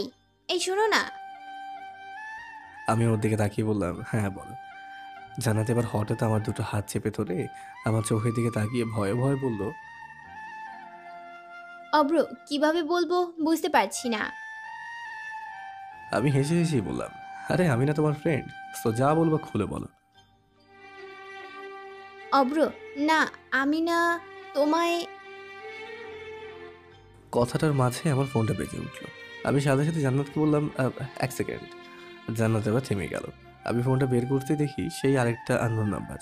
আমি কপালে হাত দিয়ে ফোনটা কেটে দিলাম। জান্নাত এটা দেখে বলে উঠলো, কি হলো, রিসিভ করলে না কেন? আরে জানি না এই নাম্বারটা কার, বাট খুব জ্বালায় একটা মেয়ে। এটা শোনা মাত্রই আমার ফোনটা কেড়ে নিয়ে ওই নাম্বারে ফোন দিল। জান্নাত এবার রাগী মুড নিয়ে বলে উঠলো, হ্যালো, কে? ওদিকে ওই মেয়েটা রাগী ভয়েসে বলে উঠল, আপনি কে? আর অভ্রের ফোন আপনার কাছে কেন? আমি ওর জিএফ। আর আমার কাছে থাকবে না তো কার কাছে থাকবে? ফোনের ওপাশে থাকা মেয়েটাও চিৎকার করে বলছে, অভ্র শুধু আমার, ওর দিকে যে তাকাবে আমি তার চোখ উপড়ে নিব। জান্নাত রাগে ফোঁস করে বলছে, কোনো দিনও ফোন করবে না। এটা বলে ও ফোনটা কেটে দিল আর ফোনটা ব্যাগে রেখে দিয়ে বলে উঠল, এই, তোমার ফোনটা আজ থেকে আমার কাছে থাকবে। এটা শুনে আমি আশ্চর্য হয়ে বললাম, তোমার কাছে মানে? আমি কিভাবে বাসায় ফোন করব? তারা কিভাবে করবে? চলো, তোমার নতুন ফোন কিনে দেব। পাগল নাকি? আর আমার ফোন তোমার কাছে থাকবে কেন? সাথে সাথেও আমার দিকে আঙ্গুল তুলে রাগী মোড় নিয়ে বলে উঠল, এইসবের মানে বুঝতে হবে না, আমি যা বলছি সেটাই হবে। আমি ওর ব্যাগে হাত ভরে ফোনটা বের করে দিলাম আর ওর দিকে তাকিয়ে বললাম, সরি, পার্সোনাল জিনিস আমি কাউকে দিতে পারবো না। এটা বলে আমি রেস্টুরেন্টে বাইরে চলে এলাম। জান্নাত নিকাব করে বাইরে এলো। ও চোখের দিকে তাকাতেই দেখি ওর চোখে পানি। সারা রাস্তা কোনো রকম কথা ছাড়াই মেসে পৌঁছে গেলাম। রাতের দিকে ওই নাম্বারটা যে আগে আমায় ডিস্টার্ব করতো আর বলতো আমি নাকি ও বাবু, বারেবার ফোন দিচ্ছে, আমি ফোনটা রিসিভ করছি না কারণ আমার মনটা খুবই খারাপ। জান্নাতকে এইভাবে হয়তো কষ্ট দেওয়াটা আমার ঠিক হয়নি। বারে বারে ফোনটা বাজছে। আমি এবার বিরক্ত হয়ে রিসিভ করে রাগীভাবে বলে উঠলাম, হ্যালো, আপনার কাজ নেই নাকি? অন্যদিনের মতো মেয়েটা দেখে আজ আর হেসে হেসে কথা না বলে হালকা ফিসফিস করে বলল, কাজ থাকলেও তোমার ভয়েস শুনতে যে খুব ইচ্ছে করে। আরে ভাই, কে আপনি? কেন আমায় জ্বালাচ্ছেন? আমি রাখছি, এখন আমার মেন্টালি ভাবে খুব ডিস্টার্ব আছে আমি। আর প্লিজ এভাবে কল দিয়ে না। ওদিক থেকে ফুঁপিয়ে কাঁদতে কাঁদতে করে বলছে, পারবো না তোমায় অন্য কারোর হাতে দিতে, পারবো না তোমায় কল না দিয়ে থাকতে, পারবো না তোমার ভালোবাসা অন্য কারোর হাতে দিতে, খুব ভালোবাসি তোমায়। আমি আরো বিরক্ত হয়ে বললাম, রাখেন তো, কোনোদিন আর কল দেবেন না, দিলে খবর আছে কিন্তু। এটা বলে আমি আমার ফোনটা রেখে সুইচ অফ করে দিলাম। পরের দিন সকালে আম্মুর ফোন এলো। আমি এবার ফোনটা রিসিভ করে বললাম, জি আম্মু, বলো। কি করছিস? এই তো আম্মু, বই নিয়ে পড়ছি। তুমি? সবজি কাটছি। ও আচ্ছা, আর আব্বু কোথায়? তোর আব্বু ক্ষেতের দিকে গেল এই মাত্র। ও আর শোন না অব্র, বলছি তোর আব্বুকে তো বিকেলে একটু ডক্টরের কাছে নিয়ে যেতে হবে। তুই যদি ফ্রি থাকিস আয় না, কিছুদিন থেকেও যাবি। বড্ড দেখতে ইচ্ছা করছে রে, আমারও আর তোর আব্বুরও। বাট আম্মু, আমি কদিন এসেছি তো, আর আমার টিউশনটা বন্ধ হয়ে যাবে তো। আচ্ছা, তাহলে তুই আজ আয়, আবার কাল সকালে চলে যাস তোর আব্বুকে ডাক্তার দেখিয়ে। ওকে আম্মু। এটা বলে আমি ফোন দেখে রেডি হয়ে বেরিয়ে পড়লাম। বাসা বেশি দূর না, মাত্রই 60-65 কিলোমিটার। বাসায় পৌঁছাতে আমার প্রায় দুপুর হয়ে গেল। আমি বাস স্ট্যান্ডে দাঁড়িয়ে আছি। বাসায় ফোন দিয়েছি, আব্বু আসছে আমার রিসিভ করতে। এদিকে বারেবার ফোনটা ভৌ ভৌ করে কেঁপে উঠছে। আমি ফোনটা বের করে দেখলাম জান্নাত কল দিয়েছে। আমি কলটা রিসিভ করে বলে উঠলাম, হ্যাঁ বলো। তুমি আজ কলেজে আসোনি কেন? আমি তো বাসায় এসেছি। তুমি বাসায় যাচ্ছ বলে আমায় তো একবারও বললে না। এটা শোনা মাত্রই দেখি আব্বু সাইকেল নিয়ে আমার কাছে এসে দাঁড়ালো। আমি সাথে সাথে বললাম, আচ্ছা রাখি, বাই। এটা বলে আমি ফোনটা পকেটে পুরে আব্বুর সাথে চলতে লাগলাম। বাসায় পৌঁছাতে গোসল সেরে লাঞ্চ করে বসে আছি রুমে। আবারও ফোন দিল জান্নাত আর কান্না করতে করতে বলতে লাগলো, সরি, আমার ঠিক হয়নি কাজটা করা, প্লিজ ইগনোর কেন করছো আমায়? আমি বুঝতে না পেরে বললাম, কোন কাজটা? কাল যে তোমার ফোন নিতে চেয়েছিলাম ওটা আমার একদম ঠিক হয়নি। আরে এতে কান্নার কি আছে? জানি না তুমি কেন ইগনোর করছো, আর তুমি কেন বাসায় যাবে বলে বললে না। আমি হালকা হেসে বললাম, ওহ তুমি কান্না থামাও তো, পাগলি একটা। আর কোথায় ইগনোর করছি? তখন তো আব্বু এসে গিয়েছিল আমার কাছে। ও ওকে, আর ওই মেয়েটা আর কল দিয়েছিল নাকি? না, কেন? কেন আবার জিজ্ঞেস করছি? আমি আবারও হালকা হেসে বললাম, এত কেয়ার আমাকে? কি ব্যাপার, প্রেমে টেমে পড়ে গেলে নাকি? জান্নাত হালকা হাসতে হাসতে বলে উঠলো। জানি না। আমিও হালকা হেসে হেসে বললাম, মজা করলাম ম্যাম, সিরিয়াস নিয়েন না, নয়তো আবার আমার এই দুটো ঘালে রক্ষা হবে। তাই নাকি? মেসে আসো, তোমার হচ্ছে। আমি ছেলে, আমার ছেলেও হবে না, মেয়েও হবে না। জান্নাত এবার হো হো করে হাসতে হাসতে বলতে লাগলো, পাগল একটা।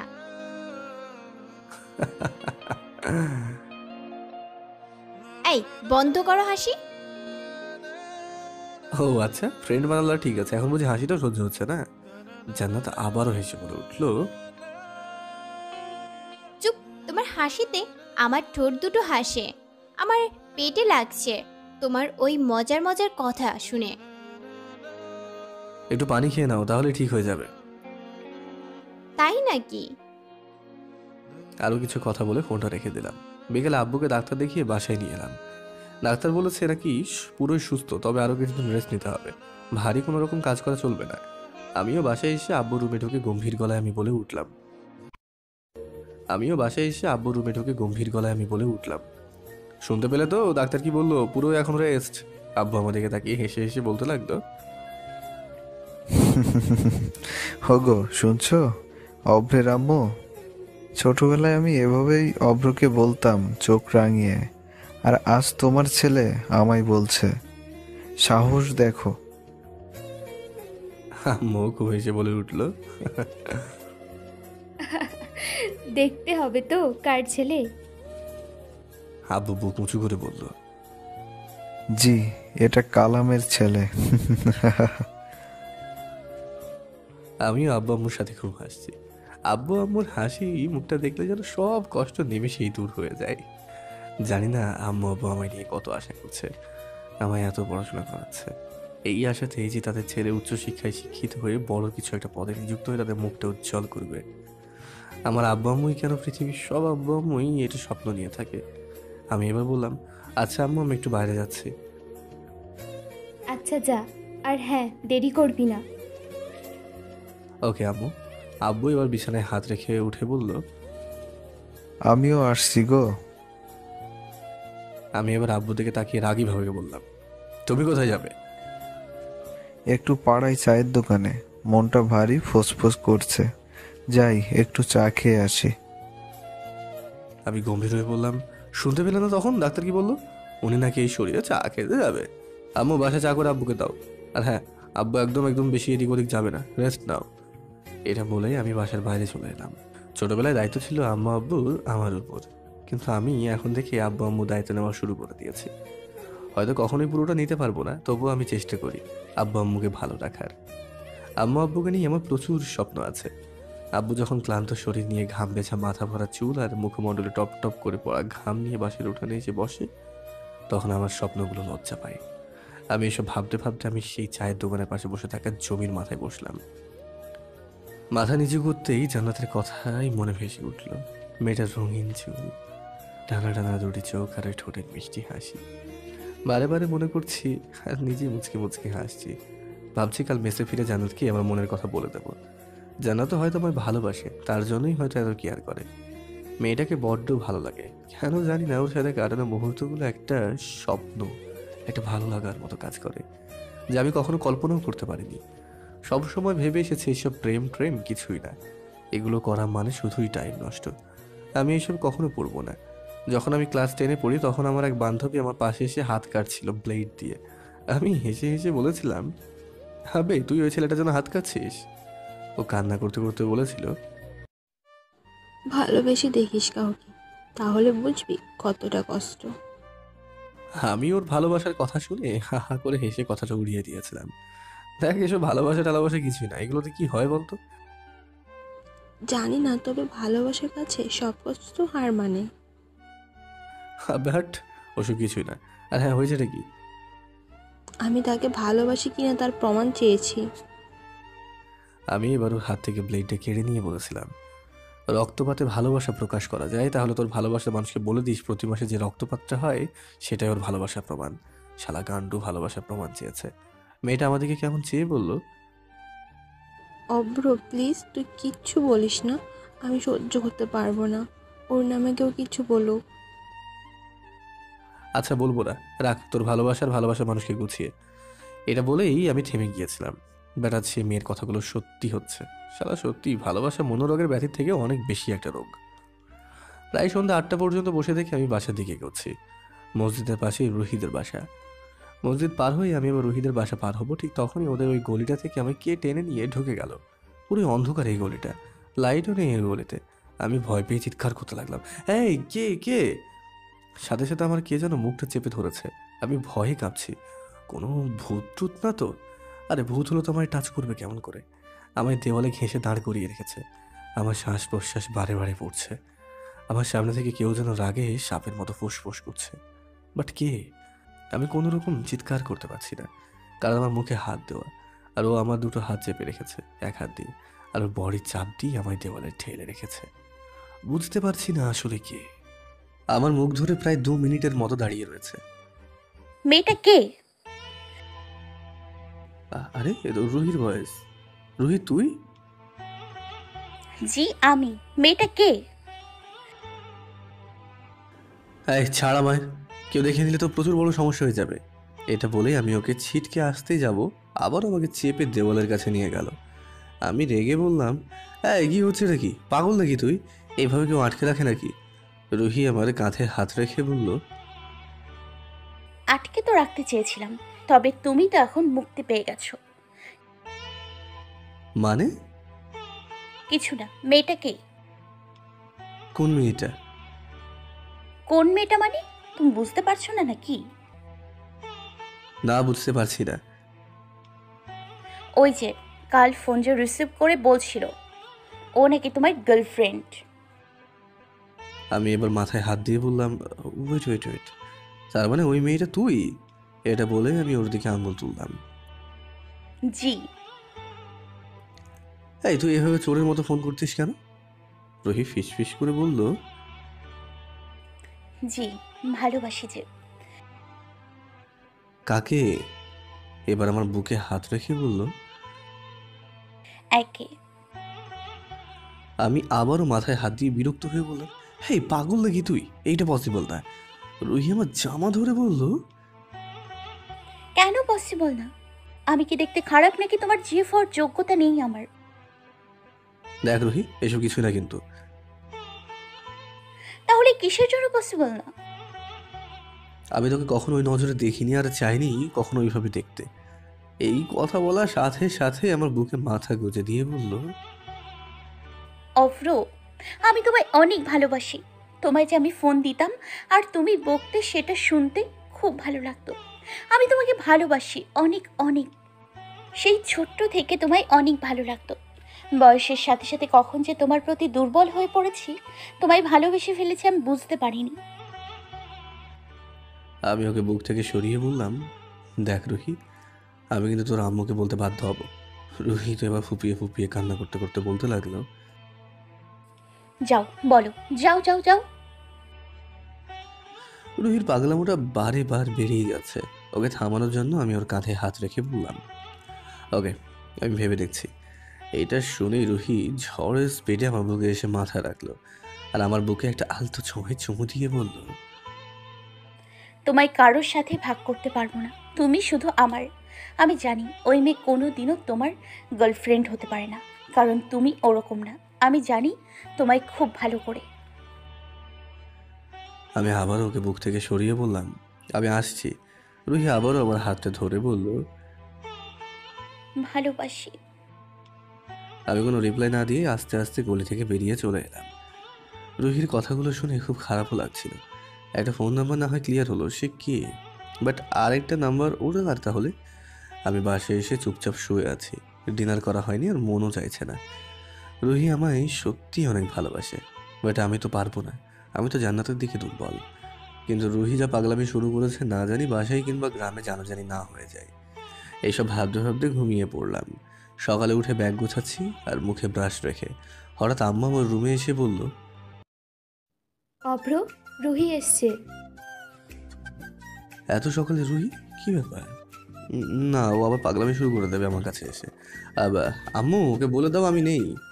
আম্মু কেমন আমার দিকে তাকিয়ে বলল, তুই তো বাসাতেই আছিস। অভ্র, তোদের মধ্যে কিছু কি হয়েছে? আমি আম্মুর কথা শুনে ভয় পেয়ে গেলাম। আমি আমতা আমতা করে বলতে লাগলাম, কি হবে শুনি? ও হ্যাঁ, ও এলে তো আমার থেকে চকলেট চাইবে, আর না দিলে মাথা খারাপ করে দেবে, সেজন্যই আর কি। এই ব্যাপার, আমি পাঠিয়ে দিচ্ছি ওকে। আম্মু প্লিজ না। এই চুপ, তুই আজ চলে যাচ্ছিস? আরও না তোর বোনের মতো? বোন কথাটা শুনতে আমার মাথায় একটা আইডিয়া এলো। আম্মু কার মতো যেন বললা? কেন, তোর বোনের মতো। ওকে ওয়েট, ওকে নিয়ে আসো, আর তুমিও আসো। ওকে মানে কি? আবার আসতে হবে কেন? উফ যাও না। এবার আম্মু রুহিকে নিয়ে আমার রুমে এলো। আমি রুহির দিকে হালকা হেসে বললাম, কিরে এত সকালে আমাদের বাসায়? রুহি তো রাগী লুক দিয়ে বলল, কাল যে প্রশ্নের কপিটা দিয়েছিলাম সেটার উত্তর কপিটা নিতে আসছি, জলদি দাও। রুহির কথা শুনে আমার খুব খুব বিরক্ত লাগছে। আমি তবুও হেসে হেসে বললাম, সরি, আমি তোর উত্তর কপিটা দিতে পারবো না, কারণ আমি তো উত্তরটা ভাবিনি আর কপিটা ব্ল্যাঙ্ক। আম্মু আমার দিকে তাকিয়ে বলল, আচ্ছা আমি আসি তাহলে। আমি এবার তরবরি আম্মুকে বললাম, আম্মু রুহি আমার কে হয় গো? কেন বোন, কি হয়েছে? না মানে ও মানতেই চায় না ও আমার বোন হয়। আম্মু আবারও তরবরিয়ে বলে উঠলো,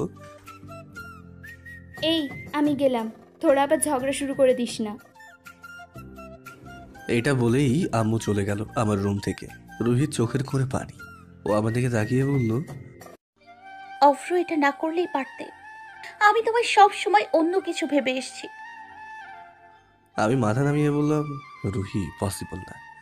বলেছি না আমি তোকে কখনোই চোখে দেখিনি, কখনো ভাবিনি তোকে ভালোবাসবো। রুহির চোখ দিয়ে টপ টপ করে নীরবেই পানি পড়তে থাকলো। আমি সাথে সাথে আমার রুমে লক লাগিয়ে দিয়ে রুহির কাছে গেলাম। তারপর বললাম, এই কান্না করিস কেন? রুহি কিছু না বলে বসে গেল আর মুখে হাত দিয়ে বলতে লাগলো, বিশ্বাস করো, তোমায় অনেক ভালোবাসি। আমারও খুব কষ্ট হতে লাগলো। যেমনই হোক না কেন, আমি ওর সাথেই বড় হয়েছি, ওর সাথে খেলেছি, তো হওয়াটাই স্বাভাবিক। আমিও চোখের পানি মুছে ওর মুখটা তুলে আমার চোখে চোখ রেখে বললাম, তুই কেন এমন পাগলামি করছিস? রুহি আবারও এক কথাই বলছে, খুব ভালোবাসি যে তোমায়, কখনো সাহস হয়নি বলার। আজ বলতে বাধ্য হয়েছে তোমাকে অন্য কেউ ভালোবাসার চাদরে মুড়ে নেওয়ার আগে। অভ্র, আমি তোমায় অনেক ভালোবাসি, বিশ্বাস করো। কেন জানি না রুহির কথাগুলো একটা তীরের ফলার মতো আমার বুকে এসে লাগছে, আর বারে বারে কেঁপে উঠছে হার্টটা। বুকের ভিতরের হিমালয়ের শীতল বাতাস যেন বয়ে গেল, আমার গোটা শরীরের লোমকূপ দাঁড়িয়ে গেল। আমি কেন জানি না রুহির চোখের দিকে তাকাতে পারছি না। আমি রুহির দিকে না তাকিয়ে বললাম, তুই চলে যা রুহি। না, যাব না আমি, তোমার জবাব নিয়েই যাব। আর জবাবটা হ্যাঁ শুনতে চাই, কারণ আমি তোমায় প্রথম ভালোবেসেছি। আমি তোমার জীবনের প্রথম ভালোবাসার মানুষ। আমি দেওয়ালে হাত রেখে রেখে বললাম, প্লিজ রুহি চলে যা না। না, আমি যাব না। বিছানায় পড়ে থাকা ফোনটা এবার বেজে উঠলো আর স্ক্রিনে শো করলো জান্নাত। রুহি বিছানার কাছেই ছিল, তাই ফোনটা রিসিভ করলো। আমি কিছু বললাম না, জান্নাত রুহির আপু, সব প্রবলেম নেই কথা বললে। আর আমি নিশ্চিত যে জান্নাতকে রুহি কিছুই বলবে না, কারণ রুহি জান্নাতকে অনেক ভয় পায়। আমি স্পষ্ট জান্নাতের কথা শুনতে পাচ্ছি। রুহি আর জান্নাতের এরকম কথোপকথন হচ্ছে। হ্যালো, হ্যাঁ আপু। কে? আমি রুহি বলছি আপু। ও আচ্ছা, অব্রের ফোন তোর কাছে কেন? এই তো আপু, ওদের বাসায় আসছিলাম, আর অভ্র একটু বিজি তো তাই। এই অব্র মানে অব্র তোর বড় না? সো ভাইয়া বলবি, আর কিছুদিন পর দুলাভাই বলতে হবে। এটা বলেই হাসছে। রুহি শুনতে আমার দিকে তাকিয়ে বলল, দুলাভাই মানে? দুলাভাই মানে বুঝিস না, পিচ্চি একটা। আমি অব্রকে লাইক করি আর অব্র আমায় লাইক করে।